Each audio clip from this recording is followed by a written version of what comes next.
దేవుడు మన ఆరాధన యందు ప్రియము కలిగి ఉన్నారు. అది ఏ విధంగా కనిపెట్టగలము అంటే, దేవుడు ఆ ఆరాధన యందు ప్రేమ కలిగి ఉంటే మీ మనసులో ఒక విధమైన సంతోషం కలుగుతుంది. ఈ కార్యక్రమంలో మాత్రమే కాదు, మీరు ఎక్కడికి వెళ్ళి దేవుని స్తుతించినా, మీ కుటుంబ ప్రార్థన వలనైనా సరే, ఒక ఆరాధనకి వెళ్ళినా సరే, ఒక సంఘానికి వెళ్ళినా సరే, అక్కడ దేవుణ్ణి మీరు స్తుతించేటప్పుడు మీకు ఆత్మలో ఒక పరవశం కలుగుతుంది. దేవుడు ఆత్మలో ఆనందించి అనే వాక్యంలో చెప్పబడుతుంది. ఆ సంతోషం వచ్చినట్లయితే దేవుడు మీ యొక్క ప్రార్థనను వింటున్నారు అని అర్థం. దేవుడు మిమ్మల్ని గమనిస్తున్నారు. దేవుడి యొక్క సన్నిధానం మిమ్మల్ని తాకుతూ ఉంది. ఈ విషయం ఆత్మ మనకిచ్చే ఒక సాక్ష్యం. ఆ సాక్ష్యాన్ని మనం స్పష్టంగా అర్థం చేసుకోగలము. ఈ రోజు మీరు స్తుతించేటప్పుడు మీ మనసులో సంతోషం వచ్చిందా? ఈ రోజు మీరు స్తుతించినప్పుడు ఒక మాటలు కందని దేవునితో కలిసి జీవించే, లేకపోతే దేవుడికి దగ్గరగా నిలబడే ఒక అనుభవాన్ని మీరు గ్రహించగలిగారా? అలాగైతే దేవుడు మీ యొక్క స్తుతులను, ఆరాధనను అంగీకరించారు అనే దాంట్లో 100కి 100% ఖచ్చితమే. కొన్ని సందర్భాల్లో మనం ఆరాధన చేసేటప్పుడు ఆరాధన వేరుగాను, మనం పాడే పాటలు వేరుగాను, మనసు వేరే స్థలంలో ఉంటుంది. అందులో ఎటువంటి ప్రసన్నతను గ్రహించలేము. యాంత్రికం అంటుంటామే, అలా ఒక మెకానికల్గా యాంత్రికంగా ఉంటుంది. అలా ఉన్నట్లయితే దేవుడి యొక్క ప్రార్థనను, ఆరాధనను అంగీకరించలేదు. ఎందుకంటే మనం మనసుతో దాన్ని చేయలేదని అర్థం. దీన్ని బట్టి మనం సులువుగా మన ప్రార్థన అయినా సరే, ఆరాధన అయినా సరే, దేవుడు దాన్ని అంగీకరించారా అనేది మనం అర్థం చేసుకోవచ్చు. సరే, ఇప్పుడు తరువాత దేవుని యొక్క సన్నిధానముతో మనం కొన్ని ముఖ్యమైన కార్యముల నిమిత్తం దేవుడి యొక్క పాద సన్నిధిలో ప్రార్థన చేయబోతున్నాం. మొదట సాధారణంగా ఉన్న ఒక సమస్యను మనం దాని మీద గురిపెట్టి ప్రార్థన చేయబోతున్నాం. రెండవది మన యొక్క కుటుంబాలను దేవుడి యొక్క సన్నిధానంలో సమర్పించుకుని ప్రార్థన చేయబోతున్నాం. ఈ రోజు మనం ప్రార్థన చేయబోయే కార్యం ఏంటని అడిగితే, సమీపంగా న్యూస్ పేపర్లో తమిళనాడులో మనం చూసిన ఒక భయానకమైన విషయం. తమిళనాడులో కల్లకురిచి అనే ప్రదేశంలో కల్తీ సారా, ఆ కల్తీ సారాని తాగి రమారమి 40 మంది బలి అయిపోయారు. ఇటువంటి మరణాలు ఇక్కడొకటి, అక్కడొకటి, దేశమంతటిలో చాలా విషయాలు జరుగుతూ ఉన్నాయి.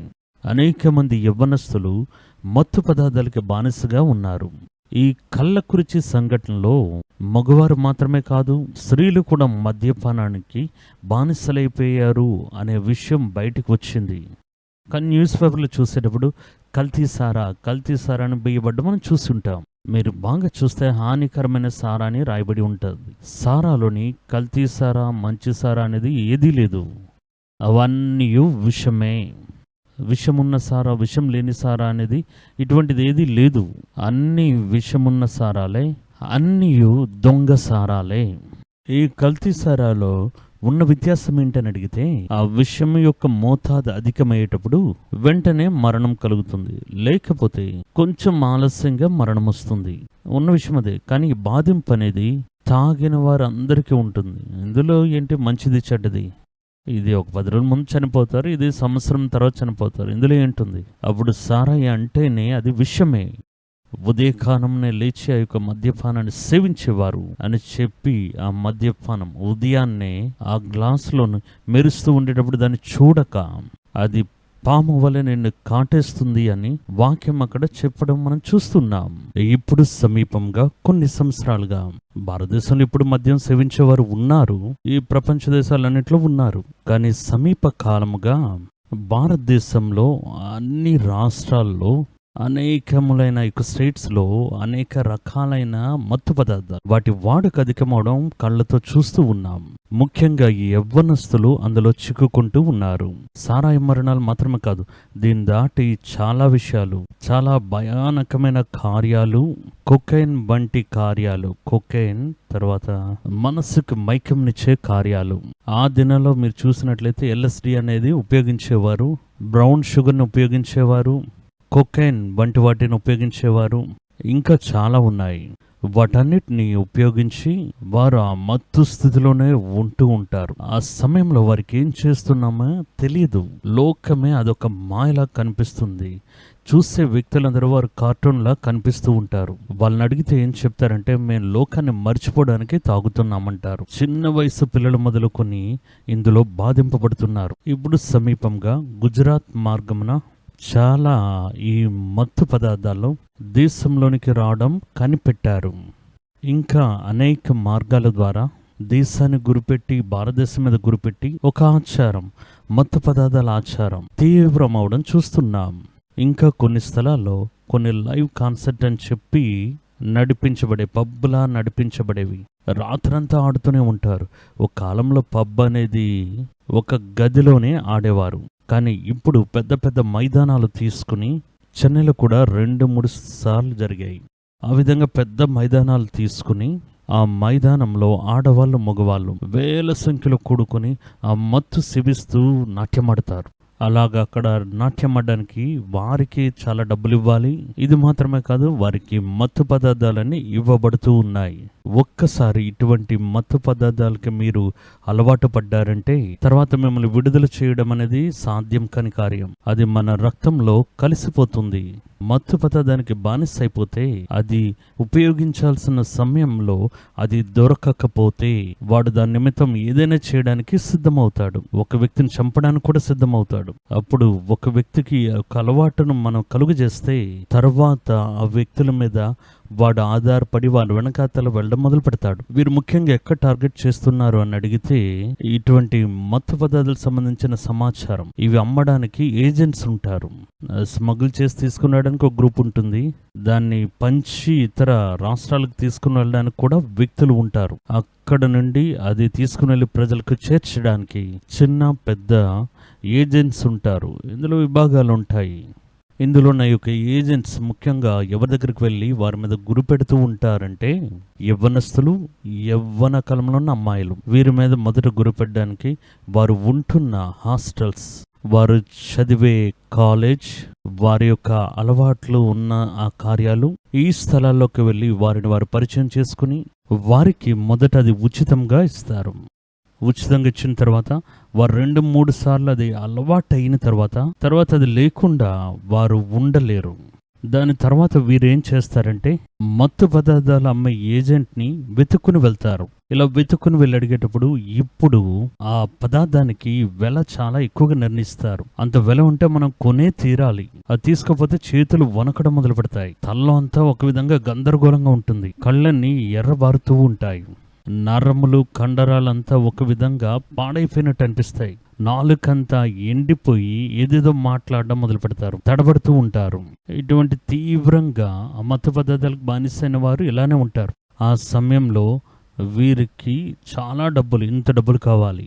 ఒకవేళ ఇది 500 రూపాయలు అంటే 5,000 రూపాయలు ఇస్తావా అని అడుగుతారు. ఆ సమయంలో అలాగ డబ్బులు ఇవ్వలేకపోతే వారిని తప్పైన మార్గాల్లో ఉపయోగించడం అనేది మనం అనేకమైన న్యూస్లలో చూస్తూ ఉంటాం. ముఖ్యంగా యవ్వన అమ్మాయిలై ఉంటే వారితో అసభ్యకరమైన చిత్రాలు తీయడం, తప్పైన ఫిల్మ్స్ తీయడం, యవ్వనస్తులుగా ఉంటే వారితో దొంగతనాలు చేయించడం, హత్యలు చేయించడం, కొన్ని ప్రాజెక్ట్స్ ఇవ్వడం, వీటిలో ఉపయోగించడం వంటి అనేక కార్యాలు ఈ సంఘ వ్యతిరేక కార్యకలాపాలకు ఉపయోగిస్తారు. ఒక్కసారి ఈ పాపపు అలవాటికి బానిసవుతే అది అమ్మేవారు ఎవరైతే దాన్ని కలిగి ఉంటారో వీడొక బానిసలాగా, ఒక కుక్కలాగా వెళ్ళి వారు వెనకాతలు నిలబడి పని చేయడం, అలాగే వారితో అడుక్కోవడం మనం చూడవచ్చు. వీరి యొక్క టార్గెట్ ఎవరు అని చూస్తే మంచి వసతి గల పిల్లలు, వారినే టార్గెట్ చేస్తారు. కళాశాల ప్రాంగణాలలో, కళాశాల నుండి బయటకు వచ్చేటప్పుడు ఆ కాంపౌండ్ దగ్గర చూస్తే ఇటువంటి మనుషులు చాలా మంది ఏజెంట్స్ అక్కడ నిలబడి ఉంటారు. ఇది వారి యొక్క వ్యాపారాన్ని ఈ విధంగా అభివృద్ధి చేస్తున్నారంటే ఇది ఒక్కసారి కొనుక్కుని ఉపయోగించిన యొక్క విద్యార్థులు ఉంటారు కదా, వీరిని పెట్టుకుని లోపల ఉన్న మిగతా విద్యార్థుల మధ్యలో దాన్ని వినియోగించడం, స్నేహితులను ఏర్పరచుకుని వారిని వాడుకదారులుగా నిర్మించుకోవడం, దాని నిమిత్తం ఖర్చు పెట్టేందుకు కూడా మనుషులు లోపల పెట్టుకుంటారు. ముఖ్యంగా అమ్మాయిలుంటున్న ఆ కళాశాల హాస్టల్లో ఈ మత్తు పదార్థాల వినియోగం అధికమవుతూ ఉండడం సమీపంలో కొన్ని లెక్కలు మనకు చెప్తూ ఉన్నాయి. దీన్ని బట్టి చూస్తే జీవితాన్ని కోల్పోయిన వారి యొక్క జీవితం కోల్పోయే విధంగా చేయడం వల్ల ఆత్మహత్య చేసుకునేవారు, వీటి యొక్క లెక్కంతా అధికమవడం మనం చూస్తూ ఉన్నాం. ఇటువంటి కఠినమైన మనుషులు మన మధ్యలో సంచరించడం మన దేశంలో అధికమవుతూ ఉంది.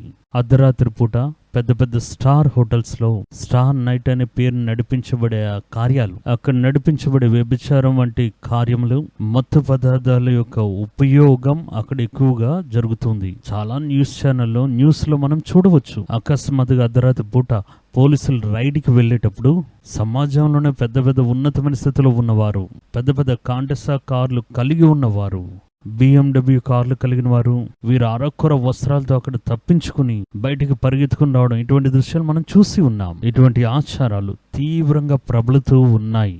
చిత్రాల్లో ఒక్కొక్క దృశ్యంలో మత్తు పదార్థాల యొక్క వినియోగం, మద్యపానం సేవించడం యొక్క ముఖ్యత్వాన్ని చూపించబడే యొక్క దృశ్యాలు ఉన్నాయి. ఇది యవ్వనస్తుల యొక్క హృదయాన్ని నెమ్మదిగా ఆక్రమించుకోవడంతో పాటు మనం కూడా అది చేసి చూద్దామే అనే విధంగా వారి హృదయాన్ని అది ప్రోత్సహిస్తుంది. అప్పుడు ఇటువంటి కఠినమైన మనుషులు ఇటువంటి వారితో సంబంధాన్ని కలిగి అక్కడి నుండి తీసుకుని రాబడే మద్యపానం వంటివి, కొకైన్ వంటివి, పౌడర్ వంటి కార్యాలు, వీటిని దేశమంతా వ్యాపింపచేయడం మూలంగా దేశాన్ని స్తంభింపచేయడం, దేశం యొక్క శక్తిని తగ్గించడం, దేశాన్ని తడబాటు గురిచేయడం వారికి సాధ్యమవుతుంది. శ్రీలంక దేశానికి వెళ్ళినప్పుడు అక్కడ చాలా బాధాకరమైన సందేశాలు మేము విన్నాం. లోకల్ న్యూస్ పేపర్లో, న్యూస్ ఛానల్లో దాన్ని వేశారు. అది ఏమిటంటే ఐస్ అని చెప్పబడే ఒక మత్తు పదార్థం ఉంది. అది చాలా చిన్నదిగా ఉంటుంది. ఆ మత్తు పదార్థాన్ని స్కూల్లో చదివే పిల్లలు, ఎలిమెంటరీ స్కూల్ ఆ చదివే పిల్లలు మొదలుకొని వారి మధ్యలో ఇది ఉపయోగించబడుతూ ఉంది. ఒక యూట్యూబ్ కార్యక్రమంలో ఆ కళాశాలలో పనిచేసే ఒక టీచర్ని తన యొక్క పిల్లలకు, విద్యార్థులకు, ఒక 50-60 మంది విద్యార్థులు ఉంటారు. ఆ పిల్లలందరూ 3వ తరగతి 4వ తరగతి చదివేవారు. వారందరికీ ఇది ఏ విధంగా ఉపయోగించాలని ఒక చిత్రాన్ని వారు చూపిస్తూ ఉన్నారు. ఎంత పెద్ద భయంకరంలో ఇది ముగుస్తుందో చూడండి. పిల్లలైతే సర్వసాధారణంగా వారి యొక్క పుస్తకాల సంచి మీరు తీసి చూస్తే, జామెంట్రీ బాక్స్ తీసి చూస్తే అందులో ఐస్ వంటి మత్తు పదార్థాలు పెట్టబడి ఉన్నాయి. అది వారి రక్తంలో యొక్క మత్తు పదార్థం కలిపివేస్తే అది ఏ రూపంలో ఉన్నా ఆ మత్తు పదార్థాన్ని వెతకమంటుంది. దాని నుండి విడిపించాలంటే దేవుడికి మాత్రమే సాధ్యం. నేను ఎంత వివరంగా ఎలా చెప్తున్నానంటే, ఈరోజు నిన్న కదా నేను కళాశాల చదివేటప్పుడే ఈ ఏజెంట్స్ కళాశాల విద్యార్థులను సంధించడం అది అలవాటుగా వారికి ఉండేది. నేను ఒక కాలంలో రక్షణ పొందుకోవడానికి ముందుగా ఈ మత్తు పదార్థాలకి నేను బానిసైపోయాను. ఆ సమయంలో దీని నుండి విడిపించబడడానికి సాధ్యమే కదా అనుకున్న సమయంలో యేసుని నేను సంధించాను. దేవుడు నన్ను ఒకే నిమిషంలో నాకు విడుదల కలుగజేసి ఇప్పటి వరకు 45 సంవత్సరాలుగా నాకు తిరిగి ఆ తలంపు వచ్చింది కూడా లేదు. తాగుతారు, సిగరెట్ తాగుతారు అనే ఒక తలంపు వచ్చిందే లేదు. అప్పుడు దేవుడు ఒక్కరే మనల్ని విడుదల చేయగలరు. ఇది మనం బాగా అర్థం చేసుకుని మనకెదురొచ్చే యవ్వనస్తుల యొక్క సంతతి అది పాడైపోకుండా దేవుడి నిండి వైరాగ్యంగా వారు నిలబడగలగాలి. యవ్వనస్తులు తడబాటుకు లోనవుతే దేశమే తడబడుతుంది. ఎందుకంటే దేశం యొక్క భవిష్యత్తు యవ్వనస్తుల చేతిలో ఉందనేది గమనించాలి. దేవుడు యవ్వనస్తుల గురించి మంచి వాగ్దానములు ఉంచి ఉన్నారు. కుమారులను కుమార్తెలను ప్రవచించెదరు, యవ్వనస్తులు దర్శనాలను చూస్తారు. ఈ కాలఘట్టంలోనే దేవుడు అటువంటి ప్రవచనాత్మకమైన సంతతిని యవ్వనస్తులు నిలబెట్టబోతున్నారు. ఇది సాతానుకు తెలిసి ఇప్పుడే వారిని టార్గెట్ చేస్తూ ఈ మాయమైన లోకంలో, మాయమైన కార్యాల్లో వారు తృప్తి పొందుకునే విధంగా మత్తు పదార్థాలను ధారాళంగా వినియోగం చేసేటట్టు చేస్తున్నాడు. ఇప్పుడే మనం ఏం చేయాలంటే ఇది ఒక ఆధీనంలోకి వచ్చే విధంగా మనం ప్రార్థన చేయాలి. ఈ రోజు మాత్రం కాదు, మీ యొక్క ప్రతిదిన ప్రార్థనలో ప్రార్థన చేయాలి. మీ ఇళ్ళలో యవ్వనస్తులు ఉంటే వారిని దేవుడి యొక్క చేతులు సమర్పించుకుని ప్రతిదినం ప్రార్థన చేయాలి. వారి యొక్క నడవడికను మీరు గమనించాలి. నా పిల్లలు ఆ విధంగా చేయకూడదని ఎవ్వరూ అనుకోకూడదు. ఒక ప్రోవర్బ్ చెప్తారు, ఒక సామెత, ఒక మంచి అమ్మ తన యొక్క బిడ్డను సందేహిస్తుందని. ఒక మంచి తల్లి తన యొక్క బిడ్డను చక్కగా పెంచాలని అనుకుంటే ఆ బిడ్డను ఆ యొక్క తల్లి సందేహిస్తుంది. మీరు కొద్దిగా గమనిస్తే చాలు. నేను ఒక విషయాన్ని సైకలాజికల్గా ఈ విధంగా చూశాను. మనం ఒక విషయాన్ని అబద్ధంగా మాట్లాడితే ఎవరిని కావాలన్నా నమ్మేటట్టు మీరు చేయొచ్చు. కానీ కనిని తల్లి ఉన్నారు చూడండి, వారిని నమ్మించడం కష్టం. మీరు మాట్లాడేటప్పుడు వారికి అర్థమవుతుంది. కొన్ని సందర్భాల్లో వారికి తెలిసి అది నమ్మినట్టుగా నటిస్తారు తప్పించి, కానీ ఖచ్చితంగా మీరు అబద్ధమే మాట్లాడితే ఆ తల్లి ఖచ్చితంగా తెలుస్తుంది. కాబట్టి పిల్లలు తల్లి పిల్లల మీద మీరు దృష్టి ఉంచితేనే సరిపోతుంది. వారు ఎక్కడికి వెళ్తున్నారు, ఎక్కడి నుండి వస్తున్నారు, ఏదైనా శత్రువు యొక్క క్రియ లోపల ప్రవేశించడానికి అవకాశం ఉందా అనేది స్పష్టంగా మీరు ట్రేస్ చేసి చూడగలరు. అప్పుడు మీరు వారి గురించి ప్రార్థన చేయవచ్చు, ఆలోచన ఇవ్వవచ్చు. ఒకవేళ వారిని కఠినంగా దండించి నడిపించాలన్నా మీరు నడిపించవచ్చు. రండి, ఇప్పుడు మనం అందరం యవ్వనస్తుల్ని దేవుడి చేతిలో సమర్పించుకుని మత్తు పదార్థాల అలవాటు యవ్వనస్తులు మాత్రమే కాదు, వయసు అయిన వారు కూడా ఈ కల్తీ సార విషయంలో కళ్ళ కుర్చీలో స్త్రీలు కూడా తాగుతున్న దృశ్యాలను చూపించారు. వారిలో కూడా ఈ మత్తు పదార్థాల వినియోగం అధికమవుతూ ఉంది.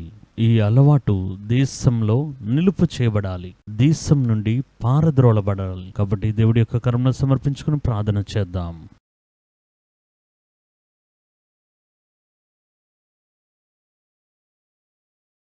అందరూ కళ్ళు మూసుకొని సాధ్యమైతే మోకాలు వేసి తలలు దించుకొని దేశాన్ని దేవుడి యొక్క కన్నుల ఎదుటికి తీసుకురండి.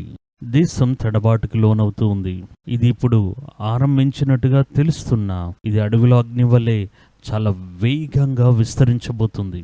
ఈ గ్రామాల్లో చూస్తే కల్తీ సారా, విషం సారా అనే పేరును బయటకు వచ్చిన నగరాల్లో మీరు చూడండి, ఇటువంటి అనేక విధాలైన మత్తు పదార్థాలు, కొకైన్ వంటి విషయాలు, గొప్ప గొప్ప సంపన్నుల ఆచారాలు, పబ్లో నాట్యమాడడం, అన్నిటిలో అందరినీ ఈ మత్తు పదార్థాల అలవాట్లు వారిని తీవ్రంగా పట్టుకుని వారి మీద రాజ్యం వెళ్ళడం మనం చూస్తున్నాం. గుజరాత్ రాష్ట్రం గుండా టన్నులు వంటి ఈ బ్రౌన్ షుగర్ వంటి ఈ పౌడర్ వంటి కార్యాలు స్మగ్లింగ్ చేసి దేశంలోనికి వస్తున్నాయని ఈ సమాచారం అనేక సార్లు వచ్చినా దాని మీద ఇటువంటి యాక్షన్ తీసుకున్నట్టు ఇప్పటి వరకు తెలియలేదు. తీవ్రంగా అణిచివేయడం, ఇటువంటి విషయాలు వాటి మీద విధించినట్టు తెలియలేదు. అది ఏదో ఒక విధంగా దేశంలోకి ప్రవేశిస్తూ ఉంది. ఇంకో రాష్ట్రం అస్సాం రాష్ట్రం. అస్సాం నుండే ఆరంభ కాలంలో అనేక సంవత్సరాల క్రితం నుండి మత్తు పదార్థాలు ఆ రాష్ట్రం మూలంగానే దేశంలోనికి వచ్చేవి. ఈ విధంగా దేశములు నింపుతూ ఉన్నాం. ఈ మత్తు పదార్థాల ఆచారం, ఈ మత్తు పదార్థాలు బానిసయ్యేవారు, మత్తు పదార్థాల బాధింపబడేవారు, దేశం పాడైపోవడానికి కారణంగా ఉన్నవారు, దాన్ని స్మగ్లింగ్ చేసేవారు, దాన్ని తీసుకుని వచ్చి అమ్మేవారు, ప్రజల దగ్గర తీసుకుని వెళ్ళి చేర్చే ఈ మనుషులు, ఏజెంట్ వంటి వారు, దాన్ని తీసుకుని ఉపయోగించుకునేవారు, యవ్వనస్తుల్ని అందరి మీద గురిపెట్టి ప్రార్థన చేయబోతున్నా. దేవుని వైపు చూసి నోరు విప్పి అడగండి, దేవా మా దేశం మీద కనుదృష్టిని ఉంచండి. ఈ దేశం మీ నిమిత్తం, మీ నామం మహిమార్థమై మీరు నియమించబోయే ఉద్యోగపు ప్రణాళిక నిమిత్తం దేవుని వల్ల ముందుగా గుర్తించబడిన ఒక దేశం ఇది. ప్రభా, దేవా ఈ దేశం యొక్క ఎల్లలకు కాపుదల ఇవ్వండి. దేవా ఈ దేశం మీద శత్రు దేశం యొక్క సైన్యాలు వచ్చినా కూడా మేము ఎదిరించి నిలబడి యుద్ధం చేయగలము. కానీ తంత్రంగా మత్తు పదార్థపు అలవాట్లు, దేశాన్ని తడబాటు గురి చేస్తున్న కార్యములు, ఆర్థిక సంక్షోభాలు, ఇటువంటి కంటికి కనిపించిన శత్రువులను దేశంలోనికి విడుదల చేయడం మూలంగా దేశం యొక్క బలాన్ని తీసివేయడం, దేశం మీద దేవుడు కలిగి ఉన్న దేవా మీకు వందనాలు, మీ యొక్క చిత్తాన్ని వదిలిపెట్టి మార్గం తప్పే విధంగా చేయడం ఒక తీవ్రమైన క్రియ, సాతాను యొక్క క్రియ. ఈ దినాల్లో అది జరుగుతూ ఉండడం మేము చూస్తున్నాం. మా దేశంలో కార్యాలు జరగడం మేము చూస్తూ ఉన్నాం. మా దేశం అంతట్లో అది విస్తరించడం మేము చూస్తూ ఉన్నాం. ప్రభా, దేవా మీ యొక్క కర్మలో మా దేశంలో ఈ విధంగా విస్తరించి వస్తూ ఉన్న ఈ మత్తు పదార్థాలను దేవా మీరు నిలిపివేయమని ప్రార్థన చేస్తున్నా. అది ఏ మార్గంలో వచ్చినా, విమాన మార్గంలో వచ్చినా, నావల మూలంగా వచ్చినా, మనుషుల మూలంగా వచ్చినా, ఏ మార్గంలో మా దేశంలోనికి వచ్చినా ఆ మార్గాలకు దేవా మీరు కాపుదల ఇవ్వమని, వారి యొక్క అక్రమములను మీరు ఈ లోకానికి చూపించమని మేము ప్రార్థన చేస్తూ ఉన్నాం. వారి మీద ప్రభుత్వం కఠినమైన చర్యలు తీసుకోవాలి. ప్రభా, దేవా శీఘ్రంగా ఇటువంటి మత్తు పదార్థాల అలవాట్లు ఒక ముగింపుకి వచ్చే విధంగా దేవా మీ దగ్గర మేము విజ్ఞాపన చేస్తున్నామయ్యా, మీ దగ్గర విజ్ఞాపన చేస్తున్నాం. దేవా మీకు స్తోత్రం. అనేక షిప్ల మూలంగా అనేకమైన షిప్మెంట్స్, అనేకమైన టన్స్ ఆ దేశంలోనికి వస్తూ ఉన్నాయి. ఆ విషయాలన్నీ మా యొక్క యవ్వనస్తులు కదా వాడుతూ ఉన్నారు. దేవా మీకు స్తోత్రం. మా దేశం మీద మీ యొక్క కనుదృష్టి ఉంచండి అయ్యా. మా దేశానికి వ్యతిరేకంగా పనిచేస్తున్న అన్ని శక్తుల మీద దేవుని యొక్క ఆత్మ దాని మీద జయం పొందుకోమని ప్రార్థన చేస్తున్నా. వాటిని పారద్రోళమని ప్రార్థన చేస్తున్నా. దేశాన్ని విడిపించాలని ప్రార్థన చేస్తున్నా. ఇది మాత్రమే కాదు మా దేవా, యవ్వనస్తులను గురిపెడుతున్న కార్యాలు, హాస్టల్లో, కళాశాల ప్రాంగణాల్లో, యవ్వనస్తులు కూడుకునే స్థలాల్లో, వారి వెంట విద్యార్థుల వరే వెంబడించే ఆ దుష్ట మనుషుల చేతిలో నుండి మా యొక్క యవ్వనస్తుల సంతతిని దేవుడు తప్పించాలి. దేవుని యొక్క కర్మల వారిని సమర్పిస్తున్నాం. మత్తు పదార్థాల ఆచారం, దేవా, మా యొక్క పట్టణాలకు రాకూడదు, మా కుటుంబాలకు రాకూడదు, మా యవ్వనస్తులు ముట్టకూడదు.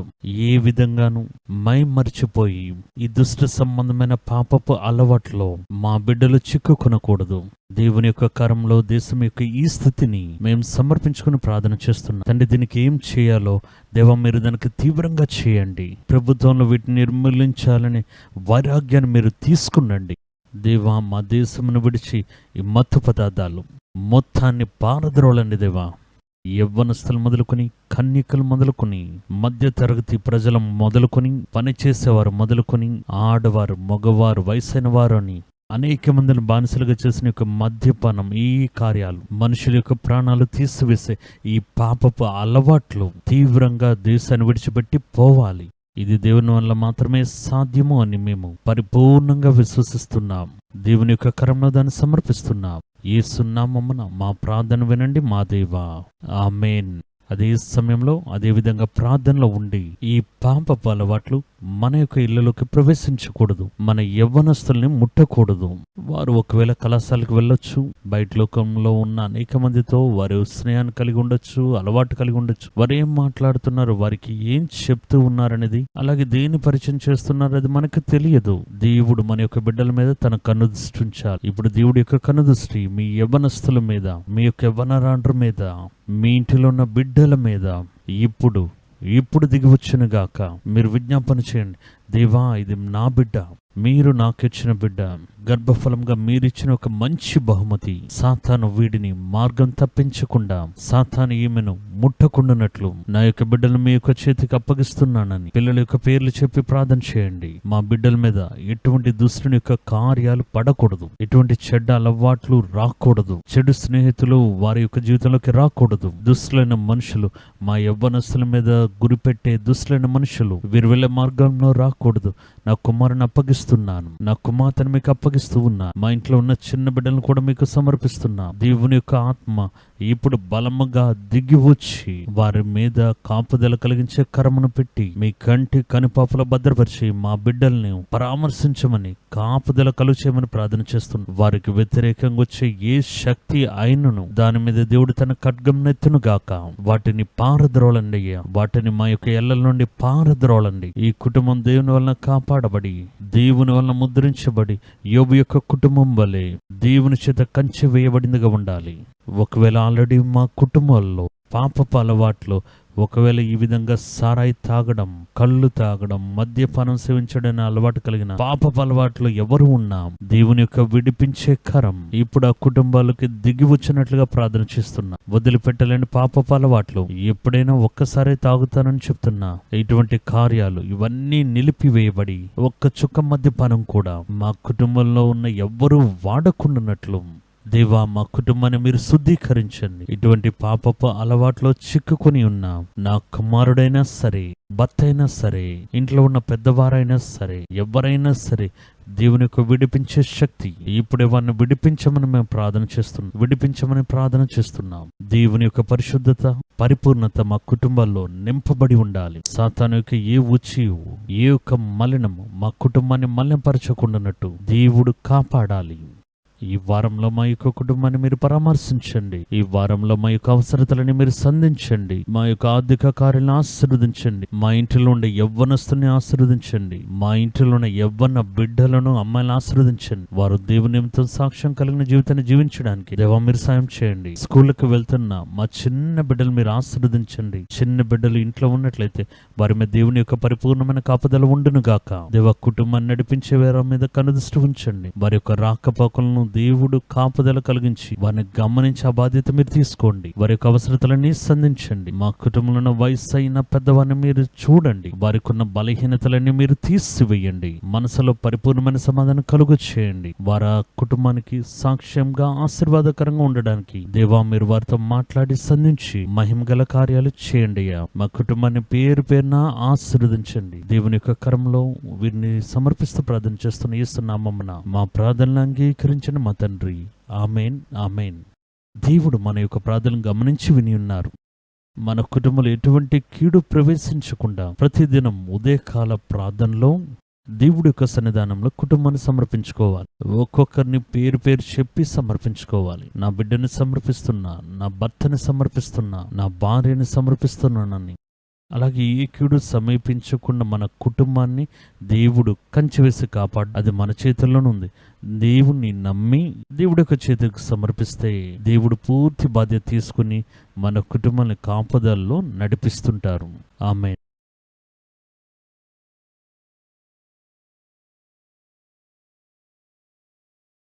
తర్వాత మనం దేవుని యొక్క వాక్యాన్ని ధ్యానించబోతున్నాం.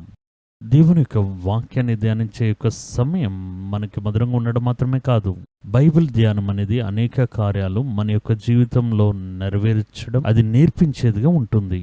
ధ్యానం అంటే ఏదో కూర్చుని ధ్యానించేసి వెళ్ళిపోవడం అది కాదు. అందులో మనం అనేక విషయాలు నేర్చుకుంటూ ఉన్నాం. మనం వెళ్ళే మార్గంలో కొన్ని కార్యాలను సరిచేసుకుంటూ ఉన్నాం. వాక్యం ఎలా చెప్తుందా? అలాగైతే మన జీవితం ఇలా ఉందే, దానికి మన అనుగుణంగా మార్చుకోవాలి అని మన హృదయంలో తెరచిన మనస్సుతో బైబిల్ ధ్యానించడంలోకి వెళ్ళాలి. అప్పుడే ఆ బైబిల్ ధ్యానం అనేది మనకు ఉపయోగకరంగా ఉంటుంది. ధ్యానించడం అంటే ఒక్క మెడిటేషన్తో ముగిసిపోయేది కాదు. యోగా చేస్తున్నారు కదా కూర్చుని, అది అయిపోగానే వారు ఆ యోగా మ్యాట్ని దులుపుకొని భుజం మీద వేసుకుని వెళ్ళిపోతారు. అలా కాదు. మనం ఇందులో అనేక విషయాలు నేర్చుకుంటూ ఉన్నాం. అది అవలంబించడానికి, దేవుణ్ణి వెంబడించడానికి, అలానే దేవునిలో ఎదగడానికి, దేవునితో కలిసిపోవడానికి, దేవుని యొక్క ఛాయను పొందుకోవడానికి అనేకమైన సందేశాలు బైబిల్లో ఉన్నాయి. అదే మనం తీసుకుని ఒక్కొక్క దాన్ని ఒక్కొక్క మాటగా లోతుగా పరిశీలించి చూసేటప్పుడు అందులో మనకు చెప్పి నేర్పించే ఒక గురువు గారిని, అలాగే ఆయన చెప్పే అనేక పాఠములను మనం స్పష్టంగా నేర్చుకోగలము. ఈ రోజు కూడా మనం దేవుని యొక్క వాక్యాన్ని మనం చదవబోతున్నాం. పరిశుద్ధాత్మ దేవుడు మీ యొక్క కళ్ళు తెరిచి ఆ వాక్యం యొక్క లోతుల్ని అర్థం చేసుకోవడం, మనం అర్థం చేసుకునే యొక్క కార్యాల్లో మనం నిలిచి ఉండడం, దాన్ని అవలంబించడం, ఆ విధంగా సాయం చేస్తారు. ఈ రోజు మనం ధ్యానించడం నిమిత్తం మనం తీసుకున్న బైబిల్లోని వాక్యం హెబ్రీయులకు రాసిన పత్రిక 12వ అధ్యాయం 3వ వాక్యం. ఆ 3వ వాక్యం ఏం చెప్తుందంటే, కాబట్టి మీరు అలసట పడకయు మీ ప్రాణములు విసుకకయుండునట్లు. చాలా ముఖ్యమైన విషయం ఏంటని అడిగితే, విసిగిపోవడం, ప్రాణంలో విసిగిపోవడం, ప్రాణంలో నిరసం గురవడం. అంటే విసుకుంటలు 2-3 టైపులు ఉన్నాయి. ఒకటి ఏంటంటే శరీరంలో కృంగిపోవడం. అది మనం ఎక్కువగా పని చేసినా, ఎక్కువ సమయం ప్రయాణం చేసినా, రాత్రిపూట ఎక్కువ సమయం మెలకువ కలిగి ఉన్నా మన శరీరంలో ఒక కృంగుదల వస్తుంది. దానికైతే కొంచెం పడుకుని లేవాలి, లేకపోతే రిలాక్స్డ్గా ఉండాలి. అది మన శరీరానికి మనం విశ్రాంతినివ్వాలి. ఇది వేరు, అది అంత ఆపదైనది కాదు. ఇంకో విషయం అవుతుంది, అది మనసులో నిరుత్సాహం. మనసులో నిరుత్సాహం అనేది హృదయంలో మన యొక్క తలంపులో వచ్చే ఒక నిరుత్సాహం. ఆ మనసులో నిరుత్సాహానికి ఇప్పుడు సమీప కాలంగా ఒత్తిడి, స్ట్రెస్ అంటున్నారు. ఈ కాలంలో చిన్నపిల్ల మొదలుకొని వారు స్ట్రెస్ అనే మాటను ఉపయోగించడం మొదలు పెడుతున్నారు. స్కూల్కి వెళ్ళి వస్తాను, నాకు చూస్తే చాలా ఒత్తిడిగా ఉంది, స్ట్రెస్గా ఉందని చిన్నపిల్ల కూడా చెప్తూ ఉన్నారు. ఎందుకంటే మనం జీవిస్తూ ఉన్న ఈ తొందరగా పరిగెడుతున్న యొక్క సమాజం, వేగంగా పరిగెడుతూ ఉన్న యొక్క లోకం, ఒక కార్యంలో నుండి ఇంకో కార్యానికి, ఇంకో కార్యం నుండి ఇంకో కార్యానికని మన హృదయం వేగంగా మనం తిప్పాల్సిన ఒక పరిస్థితి. ఇటువంటి విషయాల మధ్యలో హృదయాలు కృంగిపోతూ ఉన్నాయి. ఇంకా కొన్ని సందర్భాల్లో చూస్తే ఆ హృదయంలో వచ్చే నిరుత్సాహం ఆత్మహత్య చేసుకునే దగ్గర తీసుకుని వెళ్తుంది. మనసులో కృంగుదల. ఈ మనసులో కృంగుదల ఒకరికి వస్తే వాడు ఏం పని చేయలేని వాడిగా మారిపోతాడు. అలా ఏదో బలిచ్చేవాడుగా, జీవితమే అస్తమించినట్లుగా, ఏ పని చేయలేని వాడుగా మారిపోతాడు. కొంతమంది హృదయం రాయిలా మారిపోతుంది అంటే వారు మరణిస్తూ కూడా ఉన్నారు అనే విషయాన్ని వాక్యం కూడా చెప్తూ ఉంది. వాడి యొక్క హృదయం వాడిలో రాయి వలె మార్చబడింది, వాడు మరణించాడు అనే న్యూస్లంతా మనం చదువుతున్నాం. అలాంటప్పుడు బైబిల్లో మనం చూస్తే ఈ మనసులో కృంగుదల లేనివారుగా దేవుని యొక్క బిడ్డలు ఉండాలి. మనస్సు ఆరోగ్యంగా ఉంటే ఒకటి జీవితం ఆరోగ్యంగా ఉంటుంది, ఒకటి శరీరం కూడా ఆరోగ్యంగానే ఉంటుంది. వీటన్నిటికీ మించి వాడి యొక్క పరిచర్య ఆరోగ్యంగా ఉంటుంది. ఇప్పుడు ఈ సమీప కాలంలో దేవుని యొక్క ప్రజలు, మిగతా వాళ్ళని మీరు వదిలిపెట్టండి, వారికి పనిచేసే స్థలంలో స్ట్రెస్ ఉంది, డబ్బులు సంపాదించాలని స్ట్రెస్ ఉంది. ఇప్పుడంతా చూస్తే నెలకి ₹1,00,000 సంపాదన ఉంటేనే ఆ నెలను ఎటువంటి శ్రమ లేకుండా గడపగలము అని ఆర్థికపరమైన ఈ యొక్క భయంకరాలు మనకి భయపడుతూ ఉన్నాయి. ఇటువంటి పరిస్థితుల్లో మనం డబ్బుల గురించి పరిగెత్తాలి. అనేక విధాలైన కార్యాలను మనసులో అంగీకరించడం వల్ల ఈ స్ట్రెస్ అనేది లోకం నుండి ప్రజల్లోకి వస్తుంది. దాని గురించి మనం తర్వాత చూద్దాం. ఈ రోజు మనకి ముఖ్యంగా కావాల్సింది ఏంటంటే దేవుని యొక్క ప్రజల హృదయాల్లో కృంగుదల. ఇది చాలా ఆపదకరమైనది. దేవుని యొక్క పిల్లలు వాక్యం చెప్తుంది సంతోషంగా ఉండండి అని. మళ్ళీ నేను మీకు చెప్తున్నానని చెప్తున్నారు. మన యొక్క సంతోషం దేవునిలో ఉంది. కానీ ఇప్పుడు చూస్తే అనేక మంది సేవకులు పరిచర్య గురించి భయం, కట్టడాలు కట్టాలి, డబ్బులు తీసుకోవాలి, అందులో ఒక స్ట్రెస్, పరిగెత్తాలి.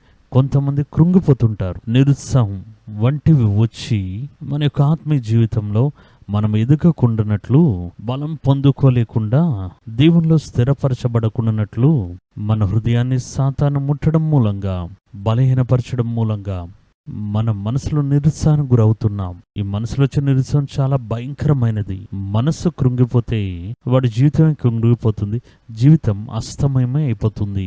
దాన్ని బట్టి ఇక్కడ ఏం చెప్తున్నారంటే, మీరు అలసట పడకయు, ఏదో అలసిపోయిన వారిలాగా మీ ప్రాణములలో, ప్రాణము అంటే అది మనస్సుకు సంబంధించిన విషయం తెలుసు, ప్రాణములు విసుకకై ఉండనట్లు. అప్పుడు ఈ నిరుత్సాహం, మనసులో వచ్చే నిరుత్సాహం అనేది ఒక సేవకుని కృశింపజేస్తుంది, ఒక విశ్వాసాన్ని కృశింపజేస్తుంది. ఒక క్రైస్తవుని, దేవుణ్ణి అంగీకరించిన, దేవుణ్ణి వెంబడించిన ఒక శిష్యుణ్ణి కృంగింపజేస్తుంది. ఏంటి ఈ జీవితం, ఏంటి పరిచర్య, ఏంటి సంఘం? అలానే అనేక సమయాల్లో కృంగింపజేయడం చూస్తున్నాం. నేను పరిచర్యలో ఉండడం బట్టి అనేక మంది నూతనంగా పరిచర్యలోకి వచ్చిన సేవకులు అప్పుడప్పుడు ఎక్కడైనా వచ్చి మమ్మల్ని కలుస్తుంటారు. నేను వెళ్ళే స్థలంలో లేకపోతే నేను ఉంటున్న స్థలంలో వచ్చి కలుస్తుంటారు. అనేకమైన మంది దగ్గర మాట్లాడి తెలుసుకునేటప్పుడు అనేక మంది సేవకులు చెప్పే కార్యం ఇదే. సంఘాన్ని నడిపిస్తున్నాం, అన్నీ చేస్తున్నాం, మనసులో కృంగుదల, ఎక్కడికి వెళ్తున్నాం, ఏం చేస్తున్నామో మాకు తెలియట్లేదు, ఎందుకు ఈ పరిచర్యకు వచ్చామని కూడా ఆలోచిస్తుంటాం. రక్షణ పొందుకున్నాం, దేవుడు ఉన్నారు, ప్రసంగంతా బాగానే ఉంది, కానీ మా మనసు కృంగిపోతుంది. తీసుకున్న అప్పు ఒకవైపు ఉంది, సంఘంలో చూస్తే వీడు ఒకవైపు కన్ఫ్యూషన్, వాడో కన్ఫ్యూషన్ గా ఉంది, సంఘంలో ఎదుగుదల లేదు. వీటన్నిటిని చూసేటప్పుడు వీటన్నిటిని వదిలిపెట్టి దేవుడు నేను అని చెప్పి వెళ్ళిపోదామా, లేకపోతే వేరే పనికి వెళ్ళిపోదామా అనే మనసులో కృంగుదల వస్తూ ఉంది అని అనేక మంది, అది నూతనంగా పరిచర్లకు వచ్చిన సేవకులు కూడా నా దగ్గరకు వచ్చి మాట్లాడింది నేను విని ఉన్నాను. ఇది మాత్రమే కాదు, సమీపంగా మీరు చూస్తే లాక్డౌన్ కాలం వచ్చేటప్పుడు సంఘం నడిపించబడిన ఒక పరిస్థితి. అటువంటి పరిస్థితుల్లో కొంతమంది సేవకులు, వారికి సంపూర్ణమైన పరిచర్యే, ఆ పరిచర్య కొత్తగా ఆరంభించిందే ఉంటుంది. ఒక 10 కుటుంబాలు అక్కడికి వచ్చి ఉంటాయి. వారిని బట్టే వారి యొక్క కుటుంబాన్ని నడిపించాలి, సంఘాన్ని నడిపించాలి, పరిచర్య చేయాలి. ఆ విధంగా సంఘం మీద ఆధారపడి జీవించే కొంతమంది నిజమైన దేవుని పిల్లలు ఆ సమయంలో వారు సంఘాన్ని నడిపించలేరు. ఆ విధంగా 2-3 సంవత్సరాలు మూయవేయబడినప్పుడు నాకు బాగా తెలుసు, నేనే చూసి ఉన్నాను. కొంతమంది వారి కలిగి ఉన్న సంఘ పరిచర్యలను విడిచిపెట్టి బయట పనులకు వెళ్ళడం మొదలుపెట్టారు. కొంతమంది ఆటోలు కొని నడిపించడం మొదలుపెట్టారు. కొంతమంది వారికి తెలిసిన పనులను, కొంతమంది చిన్న షాపులు ఆరంభించారు. కొంతమంది మిల్లుల్లోని వాచ్మెన్ పనులకి వెళ్ళారు. కారణం ఏంటి? కృంగుదల. ఎందుకంటే పరిచర్యని వచ్చాం, పరిచర్య లేదు, అన్నీ స్తంభించిపోయి మేమేం చేయగలం అని చెప్పి మేము వదిలిస్తామండి. అలా చెప్పిన కార్యాలు చూస్తాం. ఇవన్నీ పర్వాలేదు. ఒకవైపు సమస్యలు పైకి రావడం వల్ల కృంగుదల. కొంతమందిని చూస్తే కారణమే లేకుండా కృంగిపోతుంటారు. అకస్మాత్తుగా ఒక ఒత్తిడి కమ్ముకుంటుంది, ఏం చేయాలో తెలియదు. ఎవరిని చూసినా కోపంతో ఉంటారు.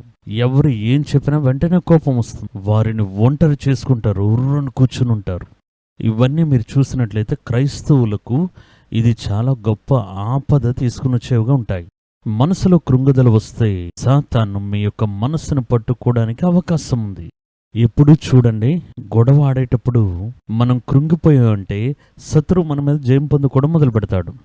అప్పుడు మనసులో కృంగుదల కలిగితే మన మనస్సును సాతాను పట్టుకోవడం మొదలు పెడతాడు. మనస్సును పట్టుకుంటే ఆ వ్యక్తిని పట్టుకున్నట్టు. దాని తర్వాత సాతాను యొక్క తలంపులు, సాతాను యొక్క నెగిటివ్ థాట్స్, సాతాను యొక్క కార్యాలు ఇవన్నీ మనసులోనికి ఒకదాని తర్వాత ఒకటి రావడం మొదలు పెడతాయి. అప్పుడు ఇటువంటి మనసు కృంగుదల అనే ఆపద దేవుని యొక్క పిల్లలకు, దేవుని యొక్క సేవకులకు కూడా ఈ అంత్య దినాల్లో చాలా తీవ్రంగా వస్తుంది. వాక్యంలో యేసుక్రీస్తు వారు మత్తయి 24వ అధ్యాయంలో చెప్పినప్పుడు అప్పుడప్పుడు జరుగుతూ ఉన్న ఆ భయంకరమైన కార్యాలు చూడడం వల్ల ప్రజల యొక్క హృదయం కృంగిపోతుంది అని చెప్పి ఉన్నారు. ఇప్పుడే ఒక సమస్య ముగిసింది, మళ్ళీ చూస్తే ఇంకొక సమస్య. అలలలుగా సమస్య వచ్చేటప్పుడు ఏంటి జీవితం అని మనుషుల యొక్క హృదయం కృంగిపోతుందట.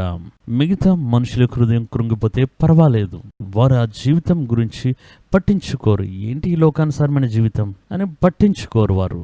కానీ దేవుని యొక్క పిల్లలకు ఆ కృంగుదల రాకూడదు. ఎందుకంటే ఈ లోకం యొక్క జీవితమే కాదు, మీ యొక్క జీవితం, మన ఇల్లు పరలోకంలో ఉంది. అప్పుడు ఈ లోక జీవితంలో ఏది వచ్చినా ఏది పోయినా అది మనసులో మాత్రం మీరు అంగీకరించకూడదు. ఎందుకంటే యేసు అదే చెప్పారు, ఇది నా రాజ్యం కాదు, మన ఇల్లు పరలోకంలో ఉంది. ఇది నా రాజ్యంగా ఉంటే నా సేవకులు నా నిమిత్తం వచ్చి యుద్ధం చేస్తారు. అక్కడ సేవకులను చెప్పేటప్పుడు, శిష్యులను చెప్పేటప్పుడు, అపొస్తలులను చెప్పేటప్పుడు వారేం చెప్తున్నారంటే, మేము ఈ భూమి మీద భారం మోస్తూ కష్టపడుతున్నాం, మాకు ఇక్కడి నుండి అక్కడికి వెళ్ళడానికి ఆశ కలిగి ఉన్నాం, మా గృహం పరలోకంలో ఉందని చెప్తున్నారు. అప్పుడు మనం పరలోక గృహం వైపు వెళ్తూ ఉండడం వల్ల ఇక్కడ వచ్చే ఏ విషయాలు మనల్ని బాధించకూడదు. ఇందులో పోతే అంత పోయిందని అర్థం కాదు, ఇక్కడ మనం కోల్పోతే అన్నీ కోల్పోయామని అర్థం కాదు, ఇక్కడ మనం పొందుకున్నామంటే అన్నీ పొందుకున్నామని అర్థం కాదు. ఇది శాశ్వతమైనది కాదు, నిరంతరమైనది కాదు. మన రాజ్యం, మన యొక్క ఇల్లు, మన బంధుత్వాలు అన్నీ పరలోకంలో ఉన్నాయనే నమ్మికను మనం అధికం చేసుకోవాలి. అప్పుడు ఈ మనసులో కృంగుదల ఎందుకు వస్తుంది? ఒక క్రైస్తవ జీవితంలో పరిచర్యలో లోపలికి వచ్చేటప్పుడు బాగానే కదా ఉంది. అప్పుడు సేవకులే మనకు చెప్పారు, ఒకనొక సమయంలో మేము కష్టాన్ని అనుభవించాం, దేవుని దగ్గరికి వచ్చాం, దేవుణ్ణి అంగీకరించాం, బాగానే కదా ఉన్నామని చెప్పారు. కానీ ఇప్పుడు ఆ యొక్క జీవితంలోకి లోపలికి వచ్చేటప్పుడు అన్ని కార్యాలు మాకు భయాన్ని కలుగజేస్తున్నాయి, అవి వణికింపజేస్తూ ఉన్నాయి, మనసులో కృంగుదల కలుగజేస్తుందని దేవుని యొక్క పిల్లలు సనుక్కొనడం మనం చాలా వినగలం. ఎందుకు వారి విధంగా సనుగుకొని, ఎందుకు అలాగా కృంగిపోయి మనసులో ఒత్తిడికి, స్ట్రెస్కి గురవుతున్నారు అనే దాని గురించే ఈ సందేశంలో మనం చూడబోతూ ఉన్నాం. ఈ మనస్సు కృంగుదలనే కార్యం ఈ సమీప కాలంలో అన్ని విభాగాల్లో, అన్ని స్థలాల్లో వ్యాపించడం చూస్తూ ఉన్నాం. పెద్ద పెద్ద ఐటీ కంపెనీలో చూస్తే అక్కడ సైక్రాటిస్ట్ డాక్టర్ల నుంచి నిరంతరంగా అపాయింట్మెంట్ చేయబడి ఉన్నారు. అక్కడ పనిచేసే విషయంలో ఒత్తిడికి లోనవుతూ ఉండేవారు. వారికి స్ట్రెస్ కలుగుతుంది, వెంటనే వారి కౌన్సిలింగ్ చేసి వారిని సరి చేస్తున్నారని అక్కడ చెప్పబడుతుంది. అప్పుడు మనసులో కృంగుదల అనేది అన్ని స్థితుల్లో అందరి మనుషులకు ఈ అంత్య దినాల్లో చాలా తీవ్రంగా రావడం చూస్తూ ఉన్నాం. కొంతమంది కారణం ఉండదు, అకస్మాత్తుగా ఉరివేసుకుని చనిపోతుంటారు, మేడపై నుండి గెంతు వేస్తారు, అనేక కోట్ల ఆస్తి ఉంటుంది, అన్నీ ఉంటాయి, కానీ వాడికి చూస్తే మనసులో కృంగుదల, కకావికలం అవుతారు. మనసులో చూస్తే స్ట్రెస్, ఏదో ఒక భయం. ఈ భయం వల్ల ఈ లోకాన్ని విడిచిపెట్టాలి అని ఆత్మహత్య చేసుకునే వారు కూడా అధికమవుతున్నారు. అది బయట లోకంలో సరే, కానీ దేవుని యొక్క పిల్లలు, దేవుడు మన తోడుగా ఉండడం బట్టి వీరు మనసులో ఒత్తిడికి గురవ్వాల్సిన అవసరమే లేదు. కానీ మనసులో కృంగుదల మనకి మనమే తెప్పించుకుంటూ ఉన్నాం. కొరత గల జ్ఞానముతోనూ కొరతగా మనం అర్థం చేసుకోవడం బట్టి మనకి మనమే మనస్సు కృంగుదలకు మనమే తలుపులు తెరుస్తున్నామని దేవుని యొక్క బిడ్డల గురించి మనకు తెలిసిన విషయం. మిగతా వారికి వేరు. దేవుని యొక్క బిడ్డలకు సంబంధించి మనం సరిగ్గా అర్థం చేసుకోలేకపోవడం, మన యొక్క వ్యతిరేక భావన కలిగిన విశ్వాసం, దీనివల్ల మనం ఏం చేస్తున్నామంటే మనసులో కృంగుదలకు తలుపులు తెరుస్తూ ఉన్నాం. అప్పుడు ఇందులో మనం ఏం చేయాలి అని చూడాలి. మొదటి కార్యం, దేవుని యొక్క ప్రజలకు కృంగుదల రావడానికి కారణాలు ఏమిటి? అందరూ దేవుడు చూసుకుంటారు, అంతా దేవుడు నడిపిస్తారు. ఆయన యొక్క నడిపింపులోనే మనం ఉన్నాం. ఆయనే మనలను తనకి ఇష్టమైన మార్గంలో నడిపిస్తూ ఉన్నారు.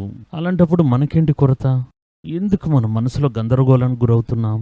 అలా అని మీరు చూస్తే మన కొరత కలిగిన విశ్వాసం మనం తెలుసుకోకూడని, లేకపోతే తెలుసుకోవలసిన విషయాలను తెలుసుకోవలసిన విధానంగా తెలుసుకోకపోవడమే కారణం. ఒకసారి ఒక చిన్న కథను ఒక సేవకుడు చెప్పడం విన్నాను. ఆయన ఈ విధంగా చెప్పారు. ఆ సమయంలో వాహనాలు వచ్చిన ఆ దినాలవి. ఆ దినాలు చూస్తే బ్రిటిష్ వాళ్ళు పరిపాలించే కాలంలో కొత్తగా గ్రామాల్లోకి బస్సులప్పుడే వస్తున్నాయి. దాన్ని చూసి భయపడి పారిపోయిన వారు కూడా ఉన్నారండి. ఆ విధంగా ఆ సమయంలో వాహనాలు పరిచయం చేయబడిన కాలంలో ఒక గ్రామంలో ఉన్న ఒక గ్రామస్తుడు ఒక బస్సులు ఎక్కి ప్రయాణం చేస్తున్నాడు. బస్సులో ప్రయాణం చేస్తూ ఉండేటప్పుడు కండక్టర్ టికెట్లు ఇస్తూ ఉన్నారు. అప్పుడంతా బస్సులో సీట్లు ఉండే కిందనే కూర్చుంటారు. ఒక ఆయన కింద కూర్చుని తన తల మీద ఒక పెద్ద భారాన్ని, ఒక పెద్ద మూటను, ఆయన వ్యాపారం చేసే ఒక మూటను తల మీద పెట్టుకుని కూర్చున్నారట అలాగా. అప్పుడు కండక్టర్ ఏం చెప్పారంటే, అయ్యా బస్సు ఎక్కావు కదా, ఎందుకు ఇంకే తల మీద పెట్టుకున్నావు అంటున్నారు. అలా కాదండి, బస్సులో నాకు మాత్రం కదా టికెట్ కొన్నాను, బస్సులో నా వస్తువులు నేనే కదా మొయ్యాలి అన్నారు.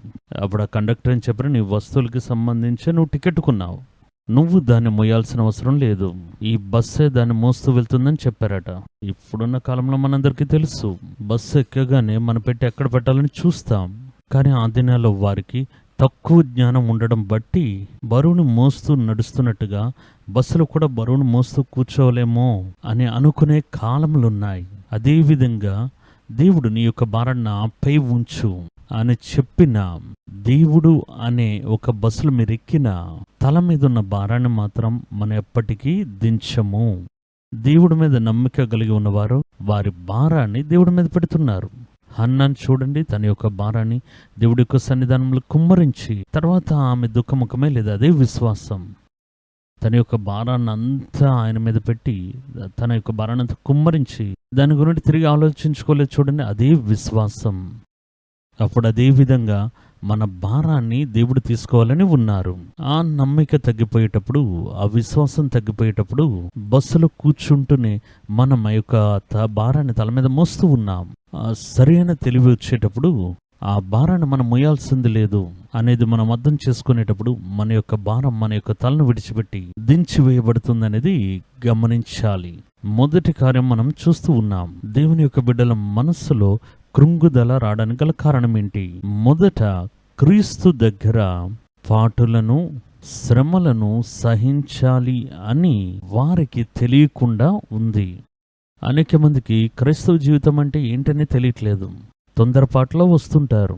కొంతమంది సేవకులు, కొంతమంది సంఘాలు కూడా నూతనంగా వచ్చే దేవుని యొక్క పిల్లలకు శ్రమ లేని ఒక జీవితాన్ని, మీరు వచ్చేస్తే చాలు, ఇల్లు తెరిచి చూస్తే బంగారంతో నింపబడుతుంది, వెండి వచ్చేస్తుంది, డబ్బులు వచ్చి చేరుతాయి, అన్నీ మీకు దొరుకుతాయనే ఒక తప్పైన నమ్మికను వర్కిస్తూ ఉన్నారు.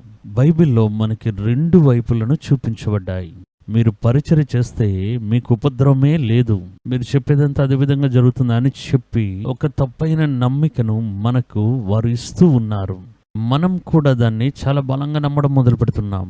మనం దేవుళ్ళకి వచ్చేసాం, ఇక మీదట మనల్ని ఎవరు కదిలించలేరు, మనకి ఇబ్బందులే రావు, మనకి శ్రమలే రావు, మనకి వేదనే రాదు, మనమే కింగ్ అని అనుకుని మనం ఉండేటప్పుడు క్రీస్తు నిమిత్తం లేకపోతే పరిచర్య నిమిత్తం, క్రైస్తవ జీవితం నిమిత్తం ఒక ఉపద్రవం వచ్చేటప్పుడు, ఏంటి జీవితం వేరే విధంగా ఉందే, ఎందుకు ఇబ్బందులు, ఎందుకు ఈ శ్రమలు అని చెప్పి అంగలారుస్తూ, కానీ కొంతకాలం వరకే ఆ శ్రమ అనుమతించబడుతుంది. కానీ ఆ కాలఘట్టంలో వీరేం చేస్తారంటే మనసులో కృంగుదలకు లోనవుతారు. అప్పుడు బైబిల్లో దేవుని యొక్క నడిపింపు అనే దాని గురించి ఏం చెప్పబడింది అనేది మనం గమనించి చూడాలి. ఎప్పుడు వన్ సైడ్గా మాత్రం వెళ్ళకూడదు. క్రీస్తు జీవితం సంతోషంతో నింపబడింది. ఆ సంతోషం క్రీస్తు మూలంగా, ఆయన మాటల మూలంగా, ఆయన ఆత్మ మూలంగా మనకు వస్తుంది. అప్పుడు మనం దీన్ని విడిచిపెట్టి అదే సమయంలో దేవుని నిమిత్తం ఈ లోకంలో మనం పరిచర్య చేసేటప్పుడు, సాక్ష్యంగా జీవించేటప్పుడు అనేకమైన ఇబ్బందులు, కొన్ని శ్రమలు మనం సంధించే తీరాలి. దాని గురించి మనకు స్పష్టంగా తెలియకపోవడం వల్ల ఇటువంటి పరిస్థితులు అకస్మాత్తుగా మన జీవితంలో వచ్చేటప్పుడు మనసులో కృంగిపోయి ఇంకంతే అని చెప్పి వెళ్ళిపోతున్నాం. దాని యొక్క కాలంలో అది ఉన్నంత వరకు, యోబు జీవితంలో ఏ విధంగా కాలంలో ఉందో అదే విధంగా ఉండేటప్పుడు మధ్యలోనే మనం కృంగిపోయి ఎందుకు పనికిరాని వారంగా మార్చబడి దేవుని దగ్గర నుండి వెనుకడుగు వేసే అవకాశం కూడా ఉంది. బైబిల్లో ఏం చెప్పబడిందో చూడండి. 2 తిమోతికి రాసిన పత్రిక 2వ అధ్యాయం 9వ వాక్యం. అందులో ఏం చెప్తున్నారంటే, నేను నేరస్తుడై ఉన్నట్టు ఆ సువార్త విషయమై సంకెళ్ళతో బంధింపబడి శ్రమపడుచున్నాను. ఆయనను దేవుని వాక్యం బంధింపబడి ఉండలేదు. అపోస్తలుడైన పౌలు చూడండి, సువార్త నిమిత్తం నేను పరిచర్య చేసిన దాని నిమిత్తం నా చేతులు కట్టబడి ఉన్నాయి, చెర పట్టబడి తిని. దేవుని నిమిత్తం చెరసాలకు వెళ్ళడం, దేవుని నిమిత్తం కట్టబడ్డం, ఈయనకి సంబంధించినంతవరకు సంతోషంగా తీసుకున్నారు. నా కట్టులు చూసారా? అనేక స్థలాలు ఈ యొక్క కట్టుల గురించి మాట్లాడారు. ఫిలిప్పీయులకు రాసిన పత్రికలో చూస్తే వ్రాతపూర్వకంగా ఎన్ని రాసిన చూడండి. నా చేతులు కట్టబడి ఉండడం జ్ఞాపకం చేసుకోండి అని ఆయన చెప్తున్నారు. ఎందుకంటే ఆ దినాల్లో చేతులకి సంఖ్యలు వేసేటప్పుడు అది ఒక వలయంలాగా ఉంటుంది. దానికి సంఖ్యలు తగిలించి వీరిని కట్టి ఉంచుతారు. ఒక గోడ మీద 2 యాంగిల్స్ వేసి వీరిని కట్టి ఉంచుతారు. ఆ చెయ్యి చుట్టూ ఉన్న ఆ వలయంలో లోపల వైపు చూస్తే సూదిగా ఉన్న మెటల్లో, ఇనుములో చేయబడిన లేకపోతే ఇత్తడితో చేయబడిన ముళ్ళు ఉంటాయి. ఎందుకు అని అడిగితే ఈ చేతిని ఒకే పొజిషన్లో అలానే ఉంచాలి. కదిలించారు అంటే ఆ ముళ్ళు గుచ్చుకుంటుంది. అది గుచ్చుకుని రక్తం రావడం మొదలు పెడుతుంది. సంఖ్యలు పొడవుగానే ఉంటాయి, కానీ సంఖ్యల యొక్క ముందు భాగం ఉంది కదా, ఆ ముందు భాగంలో ఉన్న వలయంలో ముళ్ళులు ఉంటాయి. అది కదిలించకుండా అలా ఉంచితే ముళ్ళులు ఏం గుచ్చవు. కదిలించారా, ముళ్ళులు గుచ్చుకొని చర్మాన్ని చీల్చివేస్తాయి. పౌల్ని కట్టి ఉంచిన అటువంటి సంఖ్యలు ఇప్పటికీ బ్రిటిష్ యొక్క ఎగ్జిబిషన్స్లో ప్రదర్శించబడే వస్తువుగా ఉంచబడింది. అందులో చూస్తే ఒక్కొక్క మొన ముళ్ళుల్లా ఉంటాయి, ఒక గేలంలా లోపల ఉంటుంది. ఇప్పుడు చూడండి, పౌలు యొక్క చేతులు కట్టబడి ఉన్నాయి. ఆయన కట్టబడి ఉన్న ఆ స్థితిలో కూడా తన యొక్క ప్రజలకు, సంఘానికి పత్రిక రాస్తున్నారు. పత్రిక రాసేటప్పుడు మీరే రాసి చూడండి, అది గుచ్చుకుంటుంది.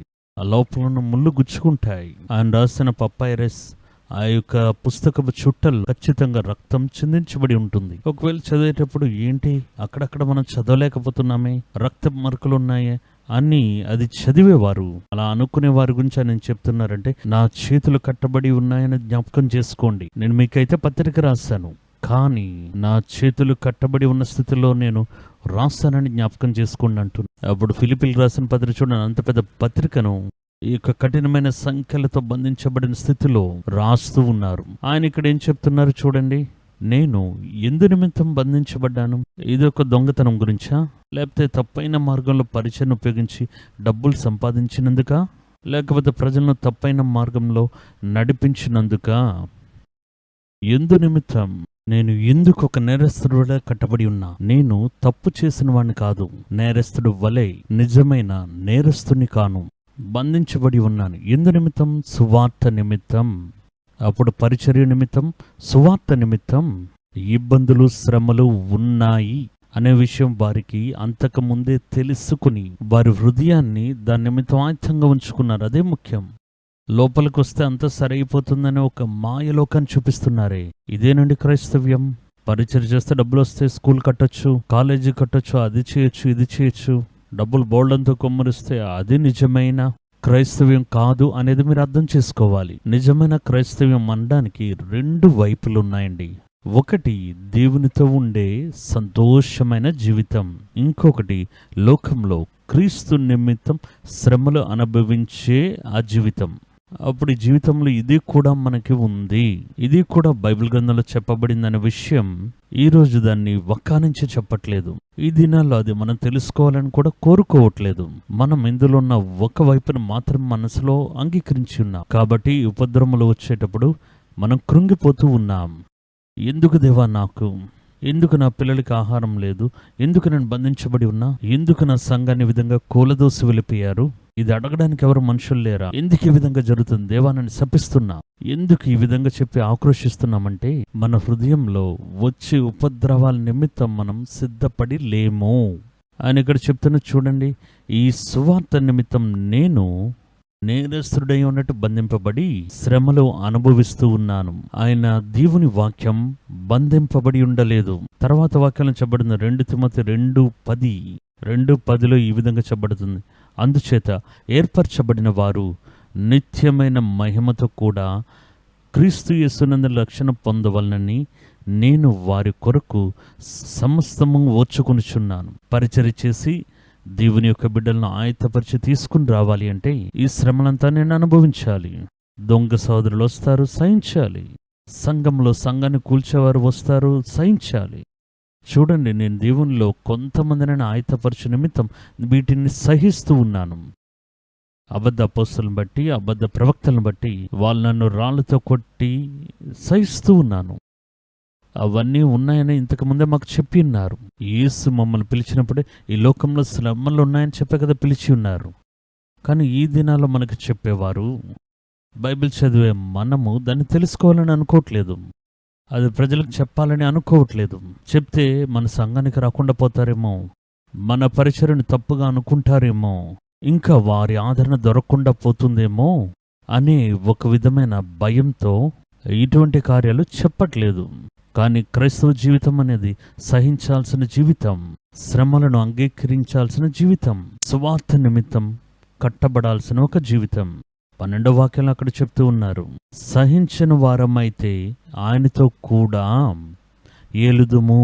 ఆయనతో సహించినట్లయితే, ఆయన్ను ఎరుగమంటే మనలను ఆయన ఎరుగునను, మనము నమ్మదగిన వారమైనను ఆయన నమ్మదగిన వాడుగా ఉండును. ఆయన తన స్వభావంకు విరోధంగా ఏది చేయలేడు. అందులో చూడండి 2:12 ఏం చెప్తున్నారంటే, క్రీస్తుతో శ్రమలు సహించినట్లయితే మనం ఆయనతో కూడా ఏలుదుము. దీని గురించి అసలు మనం తలంచము. బైబిల్లో అటువంటి వాక్యాలను గమనించి చదవడం కూడా లేదు. మనకు కావాల్సిందంతా కొంతమంది బైబిల్ని తీసుకుని చూస్తే ఈ ఆశీర్వాదమైన వాగ్దానాలు ఎక్కడుంటే దాని మీద రంగులు రంగులు వేస్తుంటారు. ఇది డబ్బుల గురించి ఆశీర్వాదాన్ని చెప్పింది, ఇది కుటుంబం గురించి ఆశీర్వాదాన్ని చెప్పింది, ఇది శరీర ఆరోగ్యం యొక్క ఆశీర్వాదం గురించి చెప్పబడింది, దీనికి పచ్చ రంగు, దీనికి పసుపు రంగు, ఇది ఎరుపు రంగు అని అండర్లైన్ చేసుకుని ఉంటారు. ఎందుకంటే వారికి తెలిసింది ఒక సుఖమైన జీవితం, ఒక సుఖభద్రమైన జీవితం. అలాగ ఉందని చెప్పి మనకి రెండో ముఖాన్ని చూపించకుండా కొంతమంది మనకి స్వార్థను ప్రకటించి ఉన్నారు. కానీ ఆ దినాల్లో ఉండేవారు, వారు నడిపించే వారికి శ్రమల గుండా పరలోక రాజ్యాన్ని చేరుకోవాలి అని స్పష్టంగా నేర్పించి ఉన్నారు. మనకిప్పుడు ఇవన్నీ మార్చివేసి ఎడిట్ చేసి చచ్చుకొచ్చేవారు క్రమంగా వస్తూ ఉండాలి. లేకపోతే మనం కూడా దేవుని సంతోషంగా ఉండాలని ఒక మాయా రూపాన్ని కలుగజేసి అందులో జీవించడం అలవాటు చేసుకున్నాం. ఏదో కష్టం వస్తే శపించబడిన వారుగాను, ఒక సేవకుడి మీద నిందారోపణ వచ్చి వాడు చెరపట్టబడితే అంతే, వెంటనే వీడి దుష్టుడు మంచివాడు కాదని కథలు చెప్పడం, ఇందులో చాలా జాగ్రత్తగా ఉంటాం. నిజమైన సేవకులు బంధింపబడే అవకాశం ఉంది. నిజమైన సేవకులు కూడా సువార్త నిమిత్తం శ్రమలు అనుభవించారు, విశ్వాసులు శ్రమలు సహించారు. ఇవన్నీ వాక్యంలో స్పష్టంగా రాయబడి ఉన్నాయి. అది మనం చూస్తున్నాం. కానీ వీటిని మనం చూడకపోవడం వల్ల జీవితంలో, క్రైస్తవ జీవితంలో ఒక సమస్య, పోరాటం వస్తే వెంటనే నిరుత్సాహానికి గురవుతాం. అంతే, మొత్తం పోయింది, నేనంతా నమ్ముకొని వచ్చానే, దేవుడు చూసుకుంటారని నేను చూడలేదే, మొత్తం పోయింది, వీధిన పడ్డాను, ఇంకంతే, జీవితం పోయింది, ఏం చేయగలను? ఈ కృంగుదల రాగానే సాతాను మాట్లాడడం మొదలు పెడతాడు. అంతే, నువ్వు వాడు నమ్ముకుని వెళ్ళావి, ఏమొచ్చింది? మన కార్యాన్ని మనమే చూడాలి, మన సమస్యను మనమే చూసుకోవాలి, అన్నిటికీ దేవుడు దేవుడు అని వెళ్తే ఎలా ఉంటుంది? వేరే ఏదైనా వెతుకు, వేరే పనికి వెళ్ళు, ఒక నిరంతరమైన జీతం రావాలి. ఆల్రెడీ వచ్చిన కానుకలో కొంత ఉంది కదా, అది తీసి ఒక ఫైనాన్స్ లేకపోతే వడ్డీకి ఇవ్వు, డబ్బులను అధికం చెయ్యు, నీకంటూ ఒక సపోర్ట్ ఉండాలి, ఇలాగంతా మాట్లాడడం మొదలు పెడతారు. ఎందుకంటే మనం దీన్ని ఎదురు చూడలేదు. మనకి ఇదొక డిసాస్టర్, ఎదురు చూడని ఒక విపత్తు, ఒక ఆపద. ఎదురు చూసినట్లయితే క్రీస్తు నిమిత్తం శ్రమలు అనుభవించడం, దాని నిమిత్తం పిలువబడ్డామని అనుకుంటే మీరు శ్రమలో కూడా సంతోషంగా ఉండగలరు అని దేవుని యొక్క వాక్యం చెప్తుంది. రెండవది చూడండి, దేవుడి నిమిత్తం హింస అనుభవించాలి అని మనం నేర్చుకోకపోవడమే మన యొక్క మనసులో కృంగుదలకి కారణం. 2 తిమోతికి రాసిన పత్రిక 2వ అధ్యాయం 3వ వాక్యంలో చెప్తూ ఉన్నారు, క్రీస్తు యేసు యొక్క మంచి సైనికుని వలె నాతో కూడా శ్రమ అనుభవించుము. ఇది ఏ సేవకుడు చెప్తారండి చెప్పండి? కానీ ఇప్పుడున్నవారు ఏం చెప్తారు? సాక్ష్యాలు కూడా చూడండి, ఈ దినాల్లో ఏం చెప్తుంటారు? నేను మొదట వచ్చేటప్పుడు, దేవునిలోకి వచ్చేటప్పుడు ఒక 2 వీలర్ ఉండేది. తర్వాత క్రమంగా సంఘానికి వచ్చేటప్పుడు ఒక 2 వీలర్లోనే విశేషమైన ఒక రాయల్ బుల్లెట్ ఒకటి కొన్నాను. దాని తర్వాత దేవుడు నా స్థితిని ఆశీర్వదించారు. తర్వాత నేనేం చేశానంటే ఒక 4 చక్రాల వాహనాన్ని కొన్నాను. ఇప్పుడు చూడండి, ఒక పెద్ద ఆడి కారులో వస్తూ ఉన్నాను. అబ్బా, ఎంత మంచి జీవితం అని చెప్పగానే కింద ఉన్న విశ్వాసులందరూ ఇదే జీవితం అని నమ్ముతారు. సేవకులు కూడా ఇప్పుడు అదే మాట్లాడుతూ ఉన్నారు. ఏం చెప్తున్నారంటే, సంఘానికి వస్తే, పరిచర్య చేస్తే, ప్రార్థన చేస్తే అబ్రహాం యొక్క ఆశీర్వాదం క్రీస్తు యేసు మూలంగా మన అందరిలోనికి వస్తుంది. అబ్రహాం యొక్క జీవితాన్ని చూడండి, ఆయన ఏ విధంగా ఆశీర్వదించబడ్డారో అదే విధంగా మీరు ఆశీర్వదించబడతారు అని చెప్పే సేవకులనే మనం చూస్తూ ఉన్నాం. కానీ ఎవరైనా మీరు దీని గురించి మాత్రం పిలవబడలేదు. క్రీస్తు నిమిత్తం శ్రమలు అనుభవించడానికి పిలువబడ్డారు. ఈయన చూడండి ఏ విధంగా చెప్తున్నారు. తను ప్రేమించే ఒక ఉత్తమ కుమారుడు, తన యొక్క కుమారుడు వంటి వాడు, ఆత్మీయ కుమారుడు. తీమోతి మీద పౌలుకి అంత ప్రియం. పౌలు తన చిన్న వయసులో చూసినట్టుగా అనిపిస్తుంది. అదే వైరాగ్యం, అదే జ్ఞానం, అదే మాటలు ఆయన నేర్పిస్తున్నారు ఆయనకు. ఆయన ఏ విధంగా తయారు చేస్తున్నారు చూడండి. క్రైస్తవ జీవితం అనేది మేము వెళ్ళి పనిచేసి పరిచర్య చేసి అంతా చేర్చి ఒక సంఘాన్ని పెట్టి మీ చేతికి అప్పగిస్తున్నాం. నువ్వు అక్కడ ఉట్టిదే కూర్చొని ఆ సంఘాన్ని నడిపిస్తూ వచ్చేవారిని అందరినీ మేనేజ్ చేస్తూ వారితో లావాదేవీలు చేస్తూ వారికి తీర్పు తీరుస్తూ దానికి కాదు, నీవు కూడా మంచి సైనికుడి వలె శ్రమలు అనుభవించాలి. అప్పుడు శ్రమలు అనుభవించడం గురించి ఆ దినాల్లో మాట్లాడి ఉన్నారు.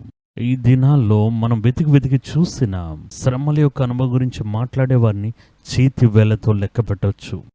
అప్పుడు ఆయన చెప్పే చూడండి, నువ్వును అంటే దాని అర్థం ఏంటంటే నేను శ్రమలు పడుతున్నా. 2వ అధ్యాయం మొత్తం చూడండి, అందులో మొత్తం ఆయన శ్రమల గురిండే చెప్పబడుతుంది. నేను శ్రమలు పడుతున్న కుమారుడా, నువ్వును శ్రమ పడాలి, కష్టాలు అనుభవించాలి, క్రీస్తు నిమిత్తం హింసలు అనుభవించాలి. ఈ విధంగా ఒక్కొక్కరికి ఆరంభం నుండి చెప్తే ఆ శ్రమ వచ్చేటప్పుడు వారు దాన్ని సంతోషంగా అంగీకరిస్తారు. మానసికంగా వారు బాధింపబడరు. ఎందుకు ఈ పరిస్థితి వచ్చిందని చెప్పి వారు ఏడవరు. ఆ దినాల్లో ఆ విధంగానే చెప్పారు. 1 పేతురు రాసిన పత్రిక చూడండి, 3వ అధ్యాయం 14వ వాక్యంలో అక్కడ పేతురు చెప్తున్నారు, మీరు ఒకవేళ నీతి నిమిత్తం శ్రమ పడినను మీరు ధన్యులే. అప్పుడు ఇవన్నీ చెప్పి మన యొక్క మనస్సుని క్రీస్తులో ఆయతపరుచుకుని ఉంచలేదు. భూమి మీకు శాశ్వతంగా ఉండదు.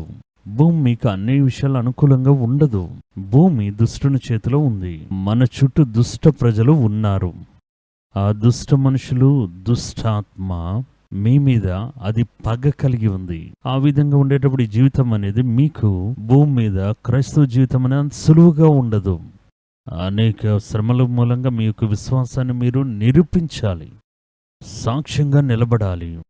అనేక అవమానాలు, ఇబ్బందులు మనల్ని పారిపోయేటట్టు చేస్తారు. వీటన్నిటికీ మనం నిలబడాలి. అవన్నీ ఇంతకు ముందే మీకు చెప్పి ఉన్నారు. చూడండి ఇక్కడ ఏం చెప్తున్నారంటే, మీరు ఒకవేళ నీతి నిమిత్తం శ్రమ పడినను మీరు ధన్యులుగా ఉంటారు. కాబట్టి ఉత్సాహంగా శ్రమ పడండి. దేవుడి నిమిత్తం వదిలిపెట్టండి. దేవుడి నిమిత్తం కోల్పోవడానికి సిద్ధంగా ఉండండి. దేవుని నిమిత్తం త్యాగం చేయండి. దేవుని నిమిత్తం అవమానాలు సహించండి. వారు భయపెట్టే కార్యాలకు ఇతరులు మిమ్మల్ని భయపెడుతున్నారు కదా, మీరు వాటికి భయపడక కలత చెందకుండా ఉండండి. భయపెట్టిస్తే భయపడకండి. అయ్యో ఈ విధంగా వచ్చేసింది, దీనికి వేరే ఏంటి కనిపెట్టాలి, భయపడకండి. వారు భయపెట్టే విషయానికి మీరు భయపడకుండా కలత చెందకుండా ఉండండి.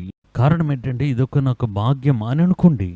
యేసు నిమిత్తం దెబ్బలు పొందుకున్న భాగ్యం, యేసు నిమిత్తం పారద్రోలబడని ధన్యుడను, యేసు నిమిత్తం వీధిలో నిలబడ్డాను భాగ్యం. అలా అనుకుంటే మీరు దీని గురించి కలత చెంది కృంగుదలకు గురవ్వరు. వాడు భయపెడుతున్నాడు, ఇబ్బంది కలుగు చేస్తున్నాడు, రేపటి దినం నీ తలని మొండ మీద ఉండదంటున్నాడు, భయపెట్టిస్తున్నాడు. చూడండి, అపోస్తలుడైన పౌలు జీవితంలో చాలా సవాళ్ళతో నింపబడిన ఒక జీవితం. పౌలు యొక్క జీవితం నేను చదివి ఆశ్చర్యపోయాను. యెరూషలేములో ఇంకా కొంత సమయాన్ని ముక్కలు చేసేస్తారు. అటువంటి ఒక పరిస్థితి, ప్రజలందరూ గూమి కుడుతున్నారు. ఆయన అటువంటి మాటలు మాట్లాడారు. యేసు గురించి చెప్పిన సాక్ష్యం. మనుషులు 2గా విడిపోయారు. ఆయన పైనుండి కిందకి లాగి ఆయన గుంపు మధ్యలోకి వెళ్ళి పడి ఏం జరుగుతుందో తెలియలేదు. రోమా సైనికులు వచ్చి గుంపునంతా చెదరగొట్టి చాలా కష్టపడి దానికన్నా ముందు ఆయన కొట్టి, బాధపెట్టి, రాళ్లతో కొట్టి, గాయపరిచి చంపేయడానికి సిద్ధపడ్డారు. ఆయన పట్టుకుని లాక్కుని వెళ్తున్నారు. నగర ద్వారానికి బయట అక్కడ పట్టణంలో యెరూషలేములో చూస్తే అలంకారాలు ఉంటాయి, చుట్టూ పెద్ద పెద్ద గోడలు, దానికి బయటికి తీసుకుని వెళ్ళి విసిరివేశారు. పౌలు చనిపోయాడు అనుకున్నారు, కానీ పౌలుని చూడండి, దాని తర్వాత ఆయన మళ్ళీ జీవం పొందుకోగానే, ఆయన స్పృహలోకి రాగానే తిరిగి లేచి చేతులు కాళ్ళు దులుపుకుని కొంత శక్తిని చేర్చుకుని మళ్ళీ యెరూషలేములోనికి వెళ్ళి ఏ స్థలంలో విడిచిపెట్టారు, మరి అక్కడి నుండి సువార్తను చెప్పడం చూస్తూ ఉన్నాం. కొట్టినవాడే భయపడ్డాడు, వీడు ఎటువంటి మనిషి అని. ఇంతగా ఎదిరించి భయపెట్టి ఇటువంటి కార్యాలు చేసినా కూడా మళ్ళీ వచ్చి నిలబడుతున్న కారణం ఏంటి? క్రీస్తు నిమిత్తం మేము శ్రమలు పడ్డానికి మమ్మల్ని సమర్పించుకున్నాం అనే ఆ గొప్ప విశ్వాసం, ఆ నమ్మిక.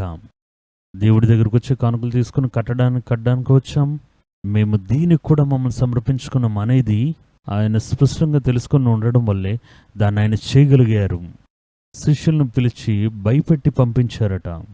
ఇక మీదట ఇక యేసు అనే మాటను మీరు ఎక్కడ ప్రసంగించకూడదు.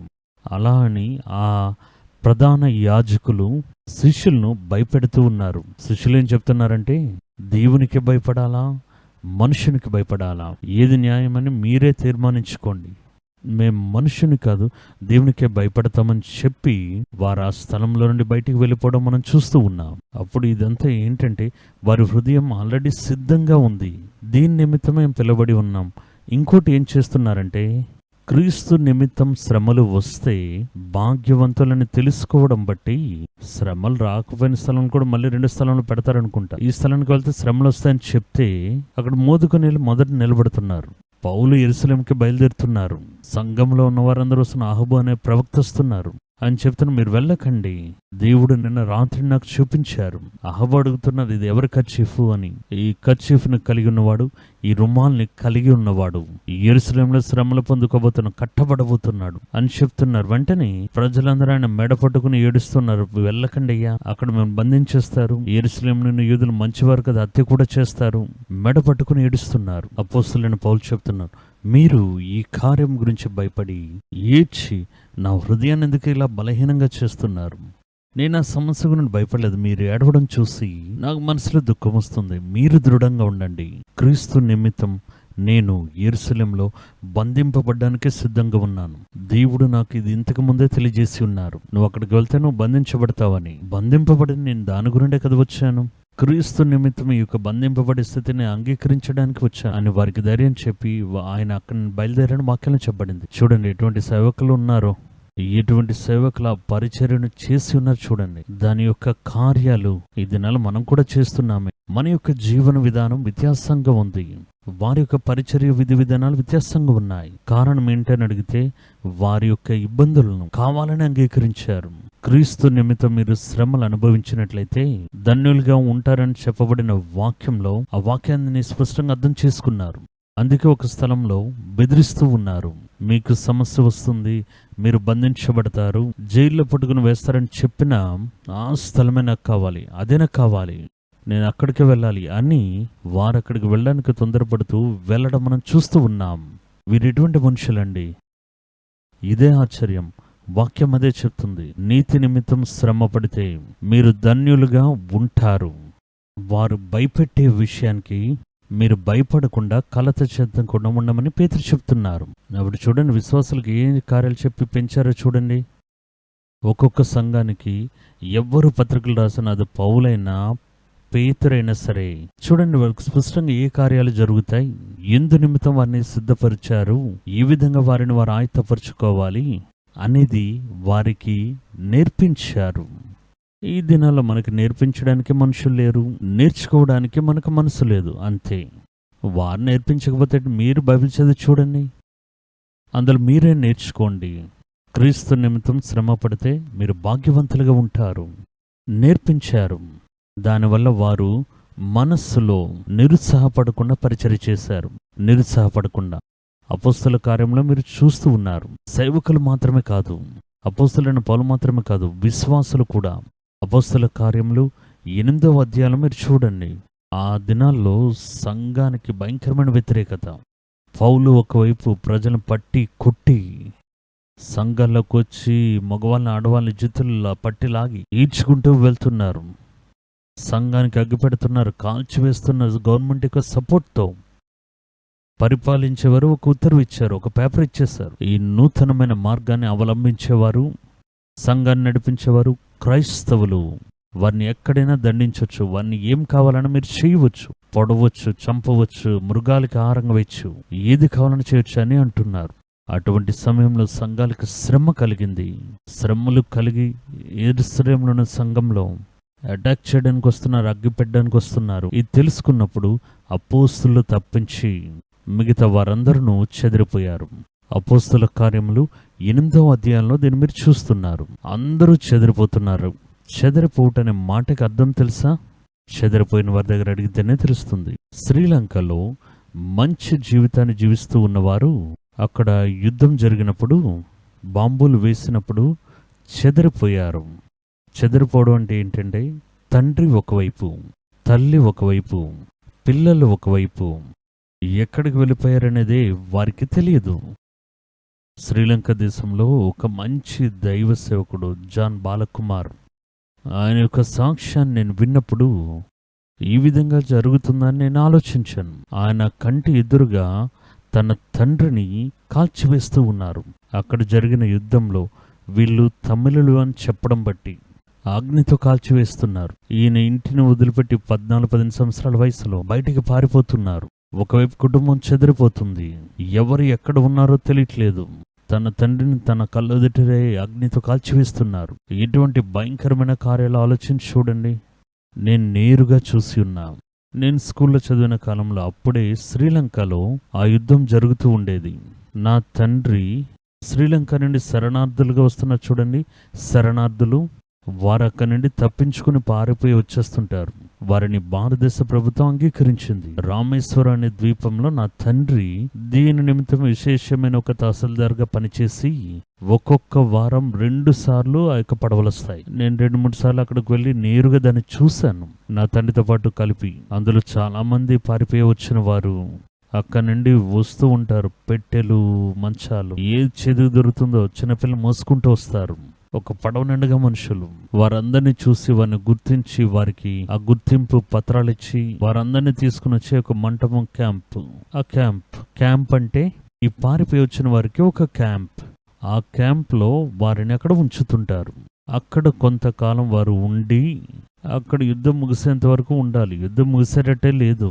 దాని తర్వాత ఏం చేస్తారంటే, ప్రభుత్వం యొక్క అనుమతితో వారికి చిన్న చిన్న పనులు ఇచ్చి దానికి ఒక చిన్న జీతం కూడా ఇస్తుంటారు. ఆ శిబిరంలో నా తండ్రి గారు దాన్ని చూసుకుని ఒక అధికారిగా ఉండడం బట్టి మా కుటుంబం కూడా ఆ క్యాంపులోనే ఉండేది. మేము అక్కడ ఉండేవారం. నా యొక్క స్కూలింగ్లో నేను 7th స్టాండర్డ్ 8th స్టాండర్డ్ అక్కడే చదివాను.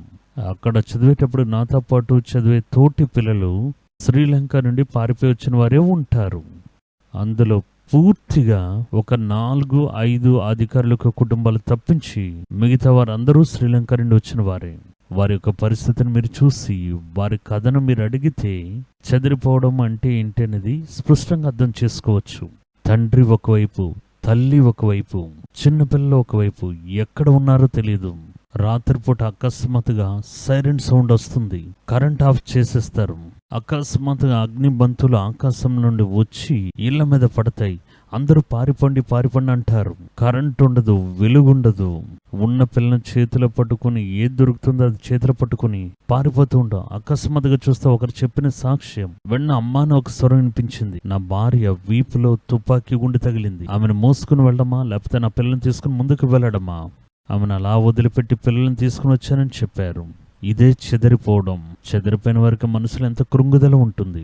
వారు చూస్తే అలా కూర్చుని ఉంటారు, ఏదో చేతి పనులు చేస్తూ ఉంటారు. అక్కడ గొప్ప గొప్ప ధనవంతులుగా ఉన్నవారు, ఆభరణాల దుకాణాలు కలిగి ఉన్నవారు, బంగారం పని చేసిన వారు, వారంతా దెబ్బలు పొందుకుని తప్పించుకుని ఇక్కడికి వచ్చి ఒక పూట భోజనంతో చేతులు చాపి అడగడం నేను నా కళ్ళతో స్వయానా చూసి ఉన్నాను. వారు మనసులో కృంగుదల గురి ఇంకేంటి జీవితం. ఒక్కొక్కరు ఒక్కొక్క వైపుకి వెళ్ళిపోయారు. 40 సంవత్సరాల ముందు నా భార్య నేను కోల్పోయాను, ఇప్పటి వరకు తన ప్రాణంతో ఉందో లేదో తెలియదే. ఇలా చెప్పిన వారందరినీ చూసాం. ఇదే చెదిరిపోవడం. వారి మనసు ఏ విధంగా ఉంటుందండి, అదే విధంగా సంఘంలో చెదిరిపోయారు. కానీ వాక్యం చెప్తుంది, చెదిరిపోతే ఏం చేయాలి? మనకైనా చూడండి, ఒక ప్రభుత్వం ఉంది, అక్కడ నుండి పారిపోయి వచ్చే వారిని అంగీకరించడం ఇంకో దేశం ఉంది. ఏదో కొంచెం గంజాయినా ఇస్తారే, కానీ ఇక్కడ అది కూడా లేదు. వీరు పారద్రోలబడి ఎక్కడికి వెళ్తున్నామో తెలీదు, ఎక్కడ ఉన్నామో తెలియదు. చెదిరిపోయిన వారంటే ఒంటరిగా పీస్గా బంచ్గా వెళ్ళడం కాదు, ఎక్కడికి వెళ్తున్నామో తెలియదు. తర్వాత పూట భోజనం ఎలా దొరుకుతుందో తెలియదు. నేను ఆశగా పెంచిన నా కుమారుడు ఎక్కడుంది, కుమార్తె ఎక్కడుంది, భార్య ఎక్కడుంది, ఏదీ తెలీదు. అప్పుడు ఏం చేయగలం? కృంగిపోయి కూర్చుంటాం. అయ్యో, మనం బాగానే కదా ఉన్నాం, యేసు యేసు అని చెప్తూ ఈ మనుషులు అపోస్తులు చెప్పిన మాట విని ఉన్న ఆస్తులన్నింటిని అమ్మి ఆ డబ్బులు పాదల దగ్గర పెట్టి ప్రార్థన చేస్తున్నాం. ఇప్పుడు అన్ని పోయాయి. దూషించి ఉండాలి, వెనకడుగు వేసి ఉండాలి. కానీ వారు ఏం చేశారో తెలుసా? చెదిరిపోయిన వారు తిరుగులాడుతూ వచ్చి సువార్తను ప్రకటించడం మొదలుపెట్టారు. అపోస్తుల కార్యములు 8వ అధ్యాయంలో 1 నుండి 4 వాక్యాలు చదివి చూడండి. వారు అక్కడక్కడ తిరుగులాడచ్చు సువార్తను ఏ విధంగా వారు ధైర్యం వచ్చి ఉంటుంది. అక్కడికి వెళ్ళి సువార్త చెప్తే ఇంకా సమస్యే కదా. ఎలా ఈ మనోధైర్యం వచ్చింది? ఎందుకంటే వారు నడిపించిన వారు, వారికి నేర్పించిన వారు, వారు నేర్చుకున్నది వారిని దేవుడిలో దృఢపరిచింది. తర్వాత ఆయన చెప్తున్న చూడండి, 1 పేతురు రాసిన పత్రిక 2వ అధ్యాయం 19వ వాక్యం. ఎవడైనను అన్యాయంగా శ్రమ పొందుచు దేవుని గుర్చిన మనసాక్షి కలిగి దుఃఖం సహించిన ఎడలా అది హితమగును. దేవుని మీద నేను ప్రేమ కలిగి ఉన్నాను, పట్టుదల కలిగి ఉన్నాను అనే ఆ మనస్సాక్షి నిమిత్తం ఒకడు శ్రమ పడితే, దాని నిమిత్తం కొట్టబడి అన్యాయంగా శ్రమలు పొందుకొని ఆ దుఃఖాన్ని సహించిన ఎడల అది దేవునికి హితమగును. నా బిడ్డలు చూడండి, ఎంత దూరం నా నిమిత్తం కష్టపడి నా నామం నిమిత్తం వేచి ఉన్నారని దేవుడి యొక్క మనసు సంతోషపడుతుంది. వాక్యంలో రాయబడింది. ఇటువంటి కార్యాలు మనం చాలా చూస్తున్నాం. కొంతమంది నా దగ్గరకు వచ్చి చెప్పింది నేను విని ఉన్నా. యేసుని అంగీకరించగానే మమ్మల్ని మా జాతి నుండి బయటకు వెలివేశారు, ఊరి నుండి మమ్మల్ని వెలివేశారు. ఒక మంచి చెడ్డ కార్యాలకు మా బంధువులు ఎవరు ఇంటికి రారు, మాతో మాట్లాడరు, మంచి బంధాన్ని కలిగి ఉండరు, ఒక వివాహానికి పిలవరు. మేము క్రీస్తు గురించి ఒంటరిగా ఉన్నాం, మేమేం చేయాలని అడుగుతారు. అది దేవునికి ప్రియమైనదని వారికి నేర్పించాలి మనం. మీరు శ్రమలు సహిస్తే మీరు పిలబడిన వారు పారద్రోలుతారు, మిమ్మల్ని అమర్యాదగా మీతో నడుచుకుంటారు. ఈ మతం ఎక్కడి నుండి వచ్చింది, నువ్వు దాన్ని అంగీకరించావని బంధువులు కూడా గౌరవించారు. కొన్ని సందర్భాలు నేనే చూసి ఉన్నా. ఆ విధంగా వచ్చిన వారు ఎంతో మంది ఉన్నారు. వాక్యమే సెలవిస్తుంది, క్రీస్తు నిమిత్తం శ్రమలు అనుభవించాలి. అప్పుడు క్రీస్తు దగ్గర మనం నేర్చుకునేటప్పుడు శ్రమలు అనుభవించాలనే విషయం నేర్చుకోవాలి. దాన్ని వదిలిపెట్టి యేసు దగ్గరికి వస్తే తలనొప్పిని బాగు చేస్తారు, జ్వరాన్ని బాగు చేస్తారు. తర్వాత మనం ఏది అడిగితే అది ఇస్తారు, ఐశ్వర్యాన్ని ఇస్తారు. ఒక ఇల్లు ఉంటే 4 ఇళ్ళుగా మార్చేస్తారు. ఇదేంటి? దీని గురించా? ఈ లోకంలో మనం ఒక ఇంటి 4 ఇళ్ళుగా చేయడానికి యేసును అంగీకరించాం. దేవుని యొక్క రాజ్యాన్ని తీసుకుని రాగలగాలి. దేవుని యొక్క రాజ్యంలో మనం భాగస్వాములుగా ఉండాలి. దేవుని యొక్క రాకడ నిమిత్తం భూమిలో అందరూ గర్భవేదన పడుతున్నారు, మనం గర్భవేదన పడాలి. దాని నిమిత్తమే పిలవబడ్డాం. ఇక్కడికి వచ్చి యేసుని అంగీకరించి ఈ పేరు పెట్టుకుని ఒక్కొక్కటి చెప్తూ ఉంటుండగా ఇల్లు కొనేస్తారు, కారు కొంటారు, బంగ్లా కొంటారు, డబ్బులు వస్తాయి, బ్యాంకులో చూస్తే బ్యాలెన్స్ అధికమవుతుందని చెప్తున్నారు. దేవుని నన్ను ఆశీర్వదించినప్పుడు చూడండి, సెల్ ఫోన్లో ప్రార్థన చేస్తున్నప్పుడు అకస్మాత్తుగా టంగ్ అనే సౌండ్ వచ్చింది. చూస్తే ఒక బ్యాంక్ నుండి నా పేరున ఇంత డిపాజిట్ అయిందని చెప్పి వస్తూ ఉంది. ప్రార్థన యొక్క శక్తిని చూసారా అంటారు. అప్పుడు వీడి యొక్క బుద్ధి, వీడి ఎదురు చూసే కార్యం, వీడి యొక్క ఆత్మీయ ఎదుగుదల దేని మీద ఆధారపడి ఉంటుంది అనుకుంటున్నారు? ఒక ప్రార్థన కూటానికి వచ్చేటప్పుడే ఆ ప్రార్థన కూటానికి వచ్చే సేవకుడు మాట్లాడితే నా బ్యాంక్ అకౌంట్ పొంగి పొరులుతుంది అనుకుంటే, నేను అలా క్రీస్తులోనే ఉంటే నా జీవితం గొప్పదవుతుంది. దాని గురిండే కదా వస్తున్నాడు. అప్పుడు ఇలాంటివన్నీ బట్టి ఏం చేయాలి? దేవుడు నిరంతరంగా ఒక రాజ్యాన్ని ఇస్తున్నారు, కానీ అది ఈ లోకంలో జీవించడానికి కాదు, క్రీస్తుతో జీవించడానికి ఆయన మనం పిలిచి ఉన్నారు అనేది మీరు అర్థం చేసుకోవాలి. తర్వాత కారణం, శ్రమల యొక్క ఫలములు వారు తెలుసుకోకుండా ఉండడం. శ్రమల యొక్క ప్రతిఫలం ఏంటి మనకు తెలియాలి. ఏదో క్రీస్తు నిమిత్తం శ్రమలు పడుతున్నాం అని అంటున్నాం కదా. ఆ శ్రమ పడితే దానికి ఏ ప్రతిఫలం వస్తుంది అది తెలుసుకుంటే, నేను ఇంతకుముందే చెప్పినట్టు శ్రమలు ఉన్న స్థలాన్ని వెతుక్కుని మీరు వెళ్తారు. శ్రమలు రాని దాని గురించి యొక్క ఆశీర్వాదం రాబోతుంది అని మీరే చెప్తారు. ఒకటి ఏం జరుగుతుందంటే, మహిమలో మీరు ఆనందించబడతారు. దేవుని యొక్క మహిమను మనం స్పష్టంగా చూడగలం. దేవుని యొక్క మహిమ యొక్క సంతోషం అది మనలో కలుగుతుందని పేతురు చెప్పేది చూస్తున్నాం. 1 పేతురు రాసిన పత్రిక 4వ అధ్యాయం 13, 14 వాక్యాలు. క్రీస్తు మహిమ బయలుపరచబడినప్పుడు మీరు మహాదానంతో సంతోషించు నిమిత్తం క్రీస్తు శ్రమల్లో మీరు పాలివారి ఉన్నంతగా సంతోషించుడి. దేని గురించి సంతోషించాలి? మీరు ఆయన శ్రమల్లో పాలివారై ఉన్నారు. క్రీస్తు యొక్క స్పెషాలిటీ ఏంటి చెప్పండి? క్రీస్తు యొక్క స్పెషాలిటీ ఆయన భూమి ఆకాశంలో కలిగి ఉన్నారనా, లేకపోతే ఆయన పరలోకంలో మహిమ కలిగి ఉన్నారనా? వాటన్నిటికంటే క్రీస్తు మనుషుల నిమిత్తం శ్రమలు పడ్డారు అనేదే పరలోకంలో ఇతర దూతలకి వేరే ఎవ్వరికీ లేనటువంటి ఆ ఉన్నత స్థితిని అది కలుగజేసింది. అప్పుడు ఆ క్రీస్తు యొక్క శ్రమలే ఆ క్రీస్తుని మిగతా అన్ని కార్యాల కంటే అది హెచ్చించింది. అదే కదా నిజం.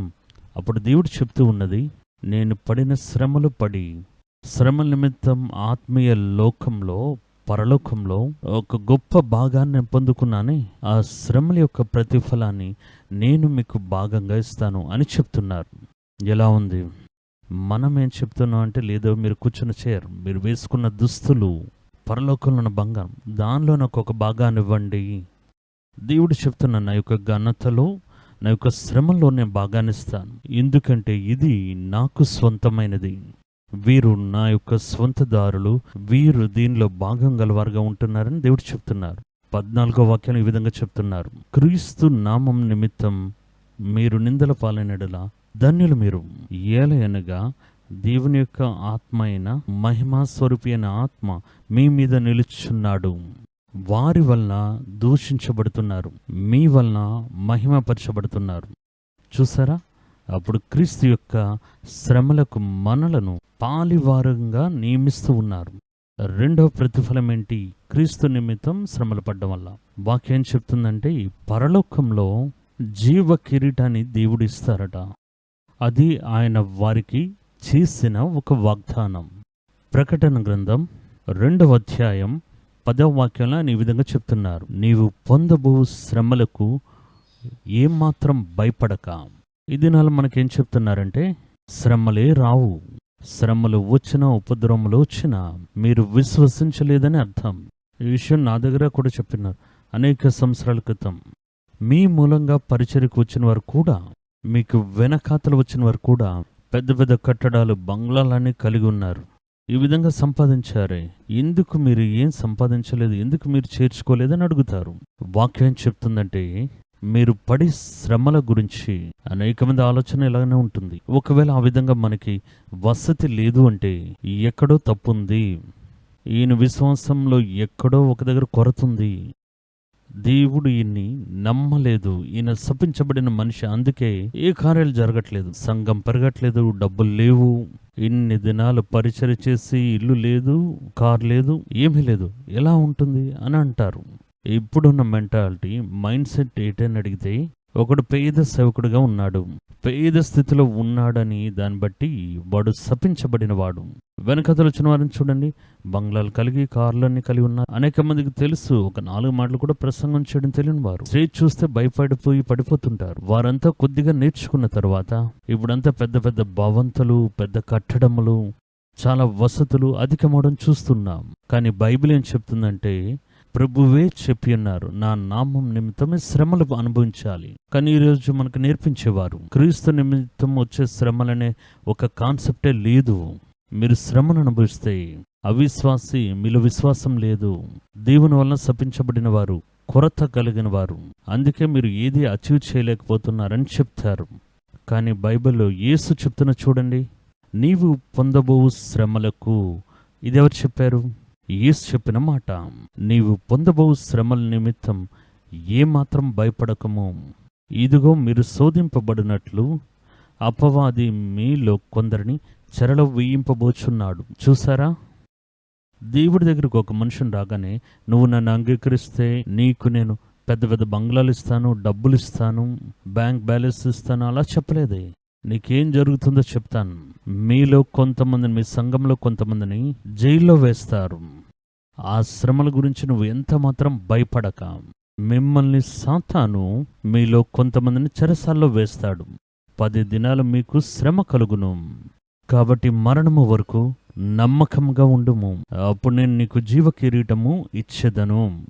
అప్పుడు పరలోకంలో ఒక జీవ కిరీటం. ఆ కిరీటం అనేది పరలోకంలో మన నిమిత్తం ఉన్న ఒక విశేషమైన స్థానమును, విశేషమైన ఆనవాల్ని అది మనకి చూపిస్తుంది. కిరీటం అంటే విశేషమైన ఒక అధికారాన్ని పొందుకున్నవారు. పరలోకంలో నిన్ను ఒక విశేషమైన అధికారాన్ని కలిగిన ఒక స్థానంలో నేను నిన్ను కూర్చోబెడతాను. జీవ కిరీటం అంటే ఆ కిరీటం 5 సంవత్సరాలు ఉంటుంది, 4 సంవత్సరాలు ఉంటుంది, తర్వాత ఇంకొకరి మీదకి. అలా కాదు. ఈ లోకంలో చూస్తే మనం పదవుల వంటి కాదు. ఈ కిరీటం, ఈ క్రౌన్ అనేది నిత్యకాలంగా అది మీకు ఇవ్వబడుతుంది. ఎవరికి? శ్రమలు అనుభవించేవారికి. ఇవన్నీ తెలుసుకోవడం బట్టే వారు శ్రమలు ఎక్కడ ఉన్నాయో వెతుకుని దాన్ని సేకరించారు. శ్రమలు వస్తే అక్కడికి వెళ్దాం, చూసేద్దాం అని వెళ్ళి శ్రమల్ని ఎదురు చూసి వెళ్ళడానికి గల కారణం ఇదే. దేవుడు చెప్తున్న తర్వాత ఏం జరుగుతుందో నీకు తెలియదు. జీవ కిరీటం తీసుకుని వచ్చి నీ తల మీద పెట్టబడదు, నిత్య జీవ కిరీటం. జరిగిన ఒక సంఘటన నేను హతసాక్షుల పుస్తకంలో చదివిన్నాను. ఒక కమ్యూనిస్టు దేశం, బల్గేరియా లేకపోతే రష్యా అనేది జ్ఞాపకం లేదు, సైబీరియా అడవులు ఉండే ప్రాంతంలో కఠినమైన చలి అక్కడ ఉంటుంది. అందులో ఒక 10 మంది క్రైస్తవ బోధకుల్ని అరెస్ట్ చేశారు. ఆ రోజు వారిని చంపాలి. అప్పుడు వారిని యేసుని తృణీకరించమంటున్నారు. నువ్వు క్రీస్తుని తృణీకరించు, మా ఆలోచనలు నువ్వు అంగీకరించు, ఇక మీద నీ మత ప్రచారం దేశంలో చెయ్యను, సంఘంలో నుండి ప్రసంగం చేయనని చెప్పు అని వారిని బాధ పెడుతూ ఉన్నారు. వారు దాన్ని తృణీకరించలేమని చెప్తున్నారు. అలా ఒకరోజు ఈ 10 మందిని ఒకరోజు రాత్రి ఆ కఠినమైన చలి ఉన్న ప్రాంతంలో చూస్తే కాళ్ళని వణుకుతుంటాయి. అంత మంచుతో నింపబడిన సైబీరియా అడవుల్లో అక్కడ మిలిటరీ శిబిరం ఉంది, క్యాంప్ ఉంది. అక్కడికి వీరిని తీసుకుని వచ్చి ఆపోజిట్ వైపు చూస్తే అగ్నిని రాజేసి సైనికులందరూ చలిని కాస్తూ ఉన్నారు, చేతులను చూపిస్తూ బాగా మండించబడుతుంది. అక్కడ దూరంలో వీరిని మోకాలు వేయమన్నారు. అక్కడ మంచు కురుస్తూ ఉంది. అక్కడ వీరిని భయపెట్టేవారు చెప్తున్నారు, గన్ పెట్టి చెప్తూ ఉన్నాడు, చూడండి ఈ స్థలంలో అగ్ని ఉంది, మీరు క్రీస్తుని తృణీకరించినట్లయితే మీరు ఇక్కడికి రావచ్చు, తృణీకరించమని చెప్తే అక్కడే ఉండి గడ్డ కట్టుకుని చనిపోండి అలా అని చెప్పి వారికి ఆజ్ఞాపించారట. ఇది జరిగిన సంఘటన రాయబడింది. అప్పుడు ఎవరూ కదిలింపబడలేదు, అలాగే నిలబడ్డారు. మొదట ఒక వ్యక్తి చనిపోయి కింద పడిపోయాడు. చేతులన్నీ గడ్డ కట్టుకుపోయి అలా మరణించి ముక్కులోనంతా రక్తం కారి రక్తనాళాలన్నీ పేలిపోయి ఒక సేవకుడు చనిపోయాడు. తర్వాత వ్యక్తిని చూస్తున్నారు, మాట్లాడుకున్నా ఉన్నాడు. రెండో వ్యక్తి చనిపోతున్నాడు. 3, 4 ఇలా ఒక్కొక్కటి. ఒకే ఒక వ్యక్తి మాత్రం మధ్యలో ఉన్నవాడు. వాడి యొక్క మనసులో ఒకవైపు భయం, ఒకవైపు వేదన, చనిపోతే ఏమవుతుంది, మరణిస్తే ఏమవుతుంది అని చెప్పి చివరి నిమిషంలో నేను తృణీకరిస్తున్నానయ్యా, ఈ శ్రమను ఇంకా సహించలేనయ్యా అని చెప్పి వేగంగా పరిగెత్తుకొని వచ్చి ఆ యొక్క అగ్ని ముందు నిలబడి మోకాలు వేసి నన్ను ఎలా అయినా కాపాడండి, ఆ చలి నేను తట్టుకోలేకపోతున్నాను అన్నాడు. ఆ వ్యక్తి పరిగెత్తుకొని వచ్చిన అదే సమయంలో ఈ సైన్యం ఉన్న శిబిరంలో ఉన్న ఒక సైనిక అధికారి ఆయన కూడా పరిగెత్తుకుని వెళ్ళి ఈయన మోకాలు వేసిన స్థలంలో ఆయన మోకాలు వేశాడు. ఆయన మోకాలు వేసి నేను యేసుని అంగీకరిస్తున్నాను, నేను ఇక్కడే చనిపోతానని చెప్పి అక్కడే మోకాలు వేసి నిలబడ్డారు. వెళ్ళి ఏంటైందని అడిగారు. ఆయన తన యొక్క విషయాన్ని అప్పుడు చెప్పారు. నేను ఇక్కడ చూస్తూ ఉండేటప్పుడు నా కళ్ళు తెరవబడి 10 కిరీటంల ఆకాశం నుండి దిగి వచ్చాయి. వీరు 10 మంది మోకాలు వేశారు. కానీ ఆ మధ్యలో ఉన్నవాడి ఆ తల మీద ఉన్న కిరీటం అది కిందకి రావడం, పైకి వెళ్ళిపోవడం, పైనుండి కిందకి రావడం, మళ్ళీ తిరిగి వెళ్ళిపోవడం, అది ఈ విధంగా అక్కడ జరుగుతూ ఉంది. అక్కడ ఏదో జరుగుతుందని నేను చూశాను. అదే విధంగా నీ యొక్క మనసు అక్కడ సంచలిస్తూ ఉంది. వెళ్ళిపోదాం అనుకున్నావు. వాడు అక్కడి నుండి తప్పించుకుని వెళ్ళిపోతానని వచ్చేటప్పుడు ఆ కిరీటం మళ్ళీ తిరిగి ఆకాశంకి వెళ్ళకూడదని అది పొందు కూడా నేను పరిగెత్తుకుని వెళ్ళి అక్కడ మోకాలు వేశాను అని చెప్పి ఆయన కూడా నేల మీద పడి మరణించారట. అప్పుడు చూడండి, దేవుని నిమిత్తం కలుగు శ్రమలు, ఉపద్రవములు మనకి దేవుడి దగ్గర నుండి జీవ కిరీటాన్ని ఇస్తాయని ఇదేదో ఉట్టిదమని చెప్పట్లేదు, యేసు చెప్పి ఉన్నారు అని చెప్తూ ఉన్నారు. నువ్వు మరణం వరకు నమ్మకంగా ఉండి ఈ శ్రమలను, ఉపద్రవములను నువ్వు అనుభవిస్తే అప్పుడు ఆ జీవ కిరీటాన్ని నేను నీకు ఇస్తాను. ఈ వాగ్దానం మన కంటికి తెలియదు, మన వాగ్దానాలను వేరు. తర్వాత ఏం చెప్తున్నా చూడండి, శ్రమలు పడేవారు శరీరానుసారమైన ఇచ్చల నుండి దూరంగా ఉంటారు. 1 పేతురు రాసిన పత్రిక 4వ అధ్యాయం 1వ వాక్యం ఎంత ఆశ్చర్యమో చూడండి. ఈ విధంగా ఉంటుండగా క్రీస్తు శరీరమందు శ్రమపడిన గనుక మీరును అట్టి మనస్సును ఆయుధముగా ధరించుకొనుడి. శ్రమపడాలి, కష్టపడాలి, ధరించుకోవాలి. ఎందుకంటే శరీర విషయంలో క్రీస్తు నిమిత్తం శ్రమపడినవాడు ఇక శరీరమందు జీవించి మిగిలిన కాలము ఇక మీదట మనుజాసలను అనుసరించి నడుచుకొనక దేవుని ఇష్టానుసారముగానే నడుచుకున్నట్లు పాపముతో జోలి ఇక నేమి ఉండును. చూసారా, ఒక గొప్ప రహస్యాన్ని చెప్తున్నారు. అనేక మంది చెప్తుంటారు, అయ్యో ఈ పాపం నుండి ఒకరోజు బాగానే ఉంటున్నాను, ప్రసంగం ఉంటే బాగానే ఉంటున్నా, మళ్ళీ తిరిగి ఒక పాపంలోకి వెళ్ళి పడిపోతున్నానే, మళ్ళీ దేవుని దగ్గర మన్నింపును అడుగుతున్నానే, ఈ పాపం నుండి నిరంతరమైన విడుదల నాకు దొరకదా? దానికి ఈయన ఒక సీక్రెట్ చెప్తున్నారు. క్రీస్తు వలన వచ్చే యొక్క శ్రమలు, ఉపద్రవములు అంగీకరిస్తే మనుషుల మూలంగా లోకానుసారంగా వచ్చే ఇచ్చల నుండి తప్పించబడి మీరు పాపముల జోలికి వెళ్ళకుందురు. మనకు శ్రమలే లేకుండా సుఖభోగాలతో కూడిన జీవితాన్ని క్రీస్తు పేరు చెప్తూ వెతుకుతుండడం బట్టి మన జీవితంలో జయం అనేది లేకుండా ఉంటుంది. వాక్యం చెప్తుంది, సుఖభోగంగా జీవించేవారు ప్రాణంతో మరణించినవారు, సుఖభోగంగా జీవిస్తే ప్రాణంతో చనిపోయినవారు. శ్రమలు ఇష్టపడి అంగీకరించారు. ఎందుకంటే సుఖభోగంగా జీవించేటప్పుడు వారు అనేక విధములైన ఇచ్చలను పాపంలో బంధింపబడి అందులో పడి పోరాడుతూ ఉంటున్నారు. పోరాడుతూనే కానీ వాక్యం చెప్తుంది, ఈ లోకంలో ఒకడు పాపంలో ఇచ్చలో పడి ఆ స్వభావంలో నుండి తప్పించుకోగలడా? దాన్ని వదిలిపెట్టి ఉండగలమా? ఉండగలం.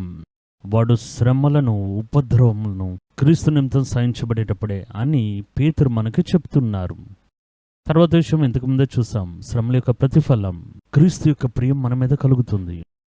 నా నిమిత్తం ఇంత కష్టపడుతున్నారే, నా వాక్య నిమిత్తం సాక్షిగా ఉంటారని క్రీస్తు యొక్క ప్రియం మన మీద కలుగుతుంది. 1 పేతురు 2వ అధ్యాయం 19వ వాక్యం.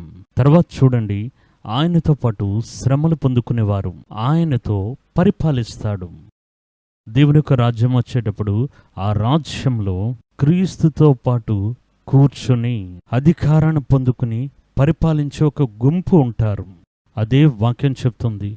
వారు ఏ విధంగా ఉంటారంటే 2 తిమోతికి రాసిన పత్రిక 2వ అధ్యాయం 12వ వాక్యంలో చెప్తూ ఉన్నారు, ఆయనతో పాటు శ్రమలు సహించిన వారమైతే ఆయనతో కూడా ఏలుదుము. చూసారా, క్రీస్తు పరిపాలించేటప్పుడు మనము కూడా ఆ యొక్క పరిపాలన ఒక భాగాన్ని పొందుకుంటున్నాం అని వాక్యం చెప్తుంది.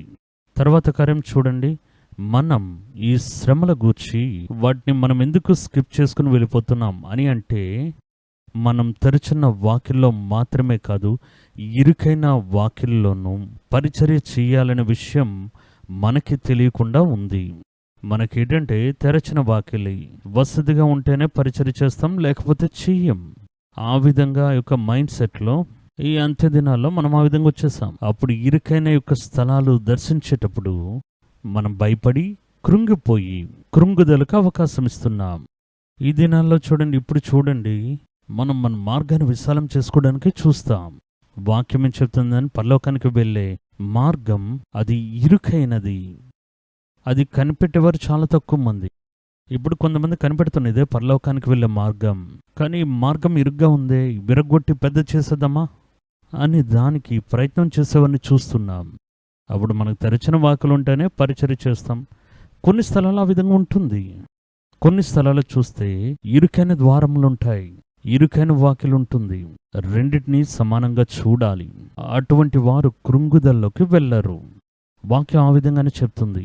తెరచిన ద్వారం ఉండడానికి మనమేం చేస్తాం చూడండి, గవర్నమెంట్ని మార్చాలి, దాని గురించి ప్రార్థన, దాని గురించి ఫాస్టింగ్. ఎందుకంటే మనకు దేశంలో మంచి అనుకూలమైన పరిస్థితి ఉంటేనే మనం పరిచర్య చేస్తాం అనే విధంగా మనమే కొన్ని కార్యాలు ఊహించుకొని ఉంటున్నాం. అలా కాదు, ఇంకా కొన్ని సందర్భాలు చూడండి, ఒక తప్పైన పరిపాలన దేశాన్ని పట్టుకుంటే మనకి కష్టం వస్తుంది.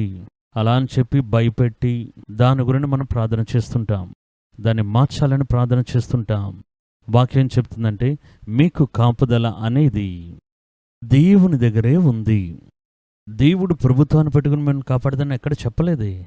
మీకు అనుకూలమైన ప్రభుత్వాన్ని ఇచ్చి ఆ ప్రభుత్వాన్ని బట్టి నిన్ను కాపాడుతానని దేవుడు ఎక్కడ చెప్పలేదే. సంఘమును కాపాడే ఒక బాధ్యత ప్రభుత్వానికి దేవుడు ఇవ్వలేదు కదా. సంఘాల్ని కాపాడే బాధ్యతను, తన ప్రజలను కాపాడే బాధ్యతను ఆయన తన చేతుల్లో కలిగి ఉన్నారు. అందుకే ఆదిమ అపోస్తలులు ఎక్కడైనా సరే రాజకీయ నాయకుల గురించో లేకపోతే ఉన్న ఉపద్రవ కాలం మార్చమనో ఎక్కడ వారు ప్రార్థన చేయలేదు. వారు తెరచిన వాక్యలు ఏ విధంగా సాక్ష్యంగా ఉన్నారు, వారు మూయబడిన ద్వారంలో వెనకతలు అలానే సాక్ష్యంగా ఉన్నారు. వారు అందులో కొంచెం కూడా అందులో కృంగిపోలేదు అని వాక్యం చెప్తూ ఉంది. 2 తిమోతి రాసిన పత్రిక 2వ అధ్యాయం 9-10 చూడండి. పౌలు యొక్క ఇరుకైన ద్వారం లేకపోతే ఇరుకైన మార్గంలో ఆయన పరిచర్య గురించి వాక్యం చెప్తుంది. ఈ సువార్త నిమిత్తం నేను నేరస్తుడి వలె బంధించబడి ఉన్నాను, శ్రమలు అనుభవిస్తూ ఉన్నాను, కానీ దేవుని వాక్యం బంధింపబడి ఉండలేదు. అందుచేత ఏర్పరచబడిన వారు నిత్యమైన మహిమతో కూడా క్రీస్తు యేసునందు రక్షణ పొందవలనని నేను వారి కొరకు సమస్తం ఓర్చుకొనుచున్నాను, నేను సహిస్తున్నాను అని ఆయన చెప్తున్నారు. ఎన్ని శ్రమలు, ఎన్ని పోరాటములు, ఒక పెద్ద పట్టికే చెప్తారు చూడండి. 2 కొరింథీయుల రాసిన పత్రిక 11వ అధ్యాయం 23-27 వాక్యాలు. ఇవన్నీ పౌలు చేసిన ఇరుకైన మార్గంలో పరిచర్యలు. అథేని వంటి పట్టణంలో ప్రజలేంచి ఆసక్తితో వచ్చి తెరచిన ద్వారంలో విన్నారు. అందులో కూడా పరిచర్య చేయడానికి తెలుసు. ఇరుకైన మార్గంలో అక్కడ ఈ విధంగా పరిచర్య చేశారు. అదే ఉత్సాహం మారకుండా ఇక్కడ పరిచర్య చేయడం చూస్తున్నాం. రెండింటినీ సమానంగా చూస్తున్నారు. 2 కొరింథీయుల రాసిన పత్రిక 11వ అధ్యాయం 23-27 వరకు ఉన్న వాక్యములు. వారు క్రీస్తు పరిచారకుల వెర్రివాని వలె మాట్లాడుచున్నాను, నేను మరి ఎక్కువగా క్రీస్తు పరిచారకుడును. మరి అనేక పర్యములు చెరసాల్లో ఉంటిని, అపరిమితంగా దెబ్బలు తింటిని, అనేక మారులు ప్రాణాపాయంలోని ఉంటిని. పౌలు చెప్తున్నారు, నేను క్రీస్తు నిమిత్తం శ్రమలు పొందుకోలేదా? ఎన్ని శ్రమలు పొందుకున్నాను, అనేక సార్లు ప్రాణాపాయంలో ఉన్నవాడను. యూదుల చేత 5 మారులు 1 తక్కువ 40 దెబ్బలు తింటిని, అలా 5 సార్లు కొట్టబడిన వాడను. యూదులు 40 కొరడ దెబ్బలు కొట్టరు, అందులో 1 తగ్గించి 39 కొడతారు. ఎందుకంటే చట్టాన్ని మీరి మనం కొట్టేటప్పుడు ఆ లెక్క మారిపోయి 40 దాటి కొడితే అది ధర్మశాస్త్రాన్ని మీరి చేసిన క్రియగా ఉంటుంది. కాబట్టి 39 కొడతారు. అప్పుడు వారు ఏం చేస్తున్నారంటే 5 సార్లు నన్ను బెత్తములతో కొరడాలతో నన్ను కొట్టారు. 3 బెత్తములతో కొట్టబడి తిని, బెత్తములంటే కొరడాలంటే దానికి తాళ్ళు వేలాడుతుంటాయి, చాలా తాళ్ళు ఉంటాయి అందులో. ఆ కత్తి, ఇనుప రింగులు రిబ్బన్లా వేలాడుతూ ఉంటాయి. అటువంటి కొరడాలు చాలా వేలాడుతూ ఉంటాయి. ఆ బెత్తములతో నేను కొట్టబడ్డాను. ఒక్కసారి రాళ్లతో నన్ను కొట్టి ఉన్నారు. 3 ఓడ పగిలి శ్రమపడి తిని, ఒక రాత్రింబగలు సముద్రంలో గడిపి తిని, సముద్రంలో పడిపోయి అలల మధ్యలో ఒక రాత్రి అంతా సముద్రంలో ఉన్నారట. ఎటువంటి కష్టమో చూడండి. తర్వాత చూడండి, ఆయన చెప్తూ ఉన్నారు, నేను దీని నిమిత్తమే నదుల వలన ఆపదలోను, దొంగల వలన ఆపదలోను, నా స్వజనములైన వలన ఆపదలోను, అన్యజనుల వలన ఆపదలోను, పట్టణంలో ఆపదలోను, అరణ్యంలో ఆపదలోను, సముద్రంలో ఆపదలోను, కపట సహోదరుల వల్ల ఆపదలోను ఉంటిని. వీటన్నిటిలో నేను పరిచర్య చేశానని చెప్తూ ఉన్నారు. ప్రయాసతోనూ కష్టములతోనూ, తరచుగా జాగరణములతోనూ, ఆకలి దప్పులతోనూ, తరచుగా ఉపాసముతోనూ, చలితోనూ, దిగంబరత్వంలోనూ ఉంటిని. అప్పుడు చూడండి, ఆయన విశాలమైన మార్గంలో మాత్రమే కాదు, ఇరుకైన ద్వారంలోనూ నేను దేవుని నిమిత్తం అదే పరిచర్యను సంతోషంతో చేశాను. ఇవన్నీ మనం చదవము, చూడము. మనకు వాగ్దానములు, పాత నిబంధనలో చెప్పబడిన ఆశీర్వాదములు, వీటిని దాటి వేరే ఏది వినాలని మనం అనుకోం. కానీ సాధారణంగా దేవుని యొక్క బిడ్డల జీవితంలో వచ్చే శోధనలు, ఆ కాలంలో మీరు సంధించేటప్పుడు అందరూ ఆ విధంగానే సంధించి వెళ్ళాలి. పౌలు మాత్రమే కాదు. అలా మీరు సంధించేటప్పుడు అది మనకు మనసులో కృంగుదల ఏర్పరుస్తుంది. ఏంటి, మనం వెళ్ళే స్థలంలో అంతా దెబ్బలే, రాళ్ళతో కొడుతున్నారు, స్వజనులే ద్వేషిస్తున్నారు, అన్ని జనులు ద్వేషిస్తున్నారు, పట్టణంలోకి వెళ్తే కొడుతున్నారు, అరణ్యంలోకి వెళ్తే కొడుతున్నారు, దొంగ చూస్తే మనల్ని కొడుతున్నాడే, కొరడాలతో కొడుతున్నారే, బెత్తములతో కొడుతున్నారే. కృంగిపోలేదు చూడండి. కారణం ఏంటంటే ఇవన్నీ మాకు మహిమను కలుగజేస్తాయి.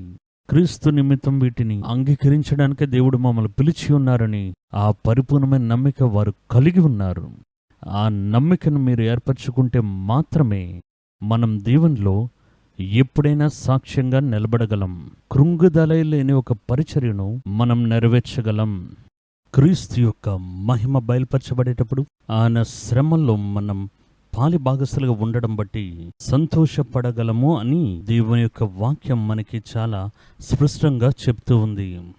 కాబట్టి మీరు దేవుని నిమిత్తం మేలును అనుభవించడం మాత్రమే కాదు, కీడులను సహించడం, శ్రమలు సహించడానికి పిలువబడి ఉన్నాం అనే మానసిక స్థితిని మీరు పెంపొందించుకుంటే శ్రమలు వచ్చేటప్పుడు దాన్ని చూసి భయపడ్డమో, వెనకడుగు వేయడమో, మనసులో కృంగుదలకు గురవకుండా, నిరుత్సాహపడకుండా మనం ఉండవచ్చు. వాక్యం చెప్తుంది చూడండి. రోమీయులకు రాసిన పత్రిక 8వ అధ్యాయం 17-18 వాక్యములు. అందులో 18వ వాక్యం చెప్తుంది, కాబట్టి మన ఎడల ప్రత్యక్షం కాబో మహిమ ఎదుట ఇప్పటి కల్ప శ్రమలు ఎన్న తగినవి కావని ఎంచుచున్నాను. ఈ కాలంలో క్రీస్తు నిమిత్తం వచ్చే శ్రమలు ఇక మీదట మన ఎడల ప్రత్యక్షం కాబోయే దేవుని యొక్క మహిమతో ఎన్నదగినవి కాదు. ఈ మానసిక స్థితి, ఇటువంటి దూరదృష్టి, ఇటువంటి ఆలోచన మనలో ఉన్నట్లయితే క్రీస్తు గురించి వచ్చే ఏ పోరాటమైనా, శోధనలైనా, కృంగుదలైనా, పేదరికంలోనైనా, తృణీకరించబడ్డంలోనైనా అది క్రీస్తు ప్రేమలో నుండి మిమ్మల్ని ఎవరు వేరు చేయలేరు. అది మాత్రమే కాదు, మీ హృదయంలో దేవుని యొక్క సమాధానం ఎల్లప్పుడూ నింపబడి ఉంటుంది.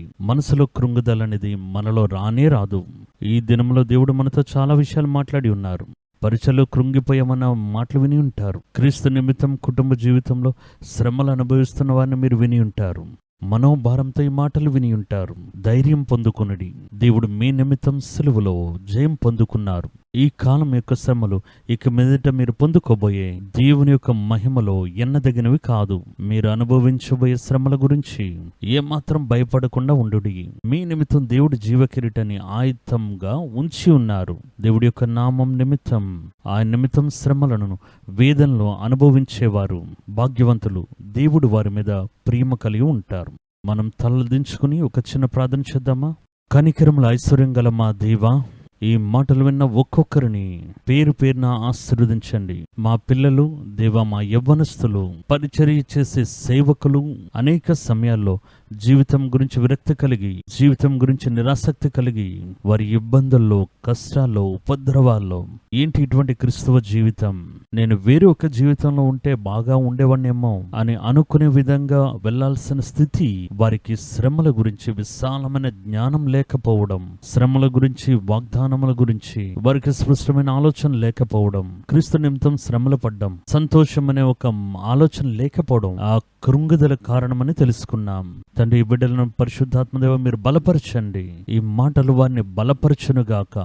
ఏ పరిస్థితుల్లోనైనా తెరచిన ద్వారంలో మాత్రమే కాదు, మూయబడిన ద్వారములో, ఇరుకైన ద్వారముల్లో మీ పిల్లలు దేవుని నిమిత్తం మనోరంజకంగా ఉండడానికి దేవా మీరు సహాయం చేయండి.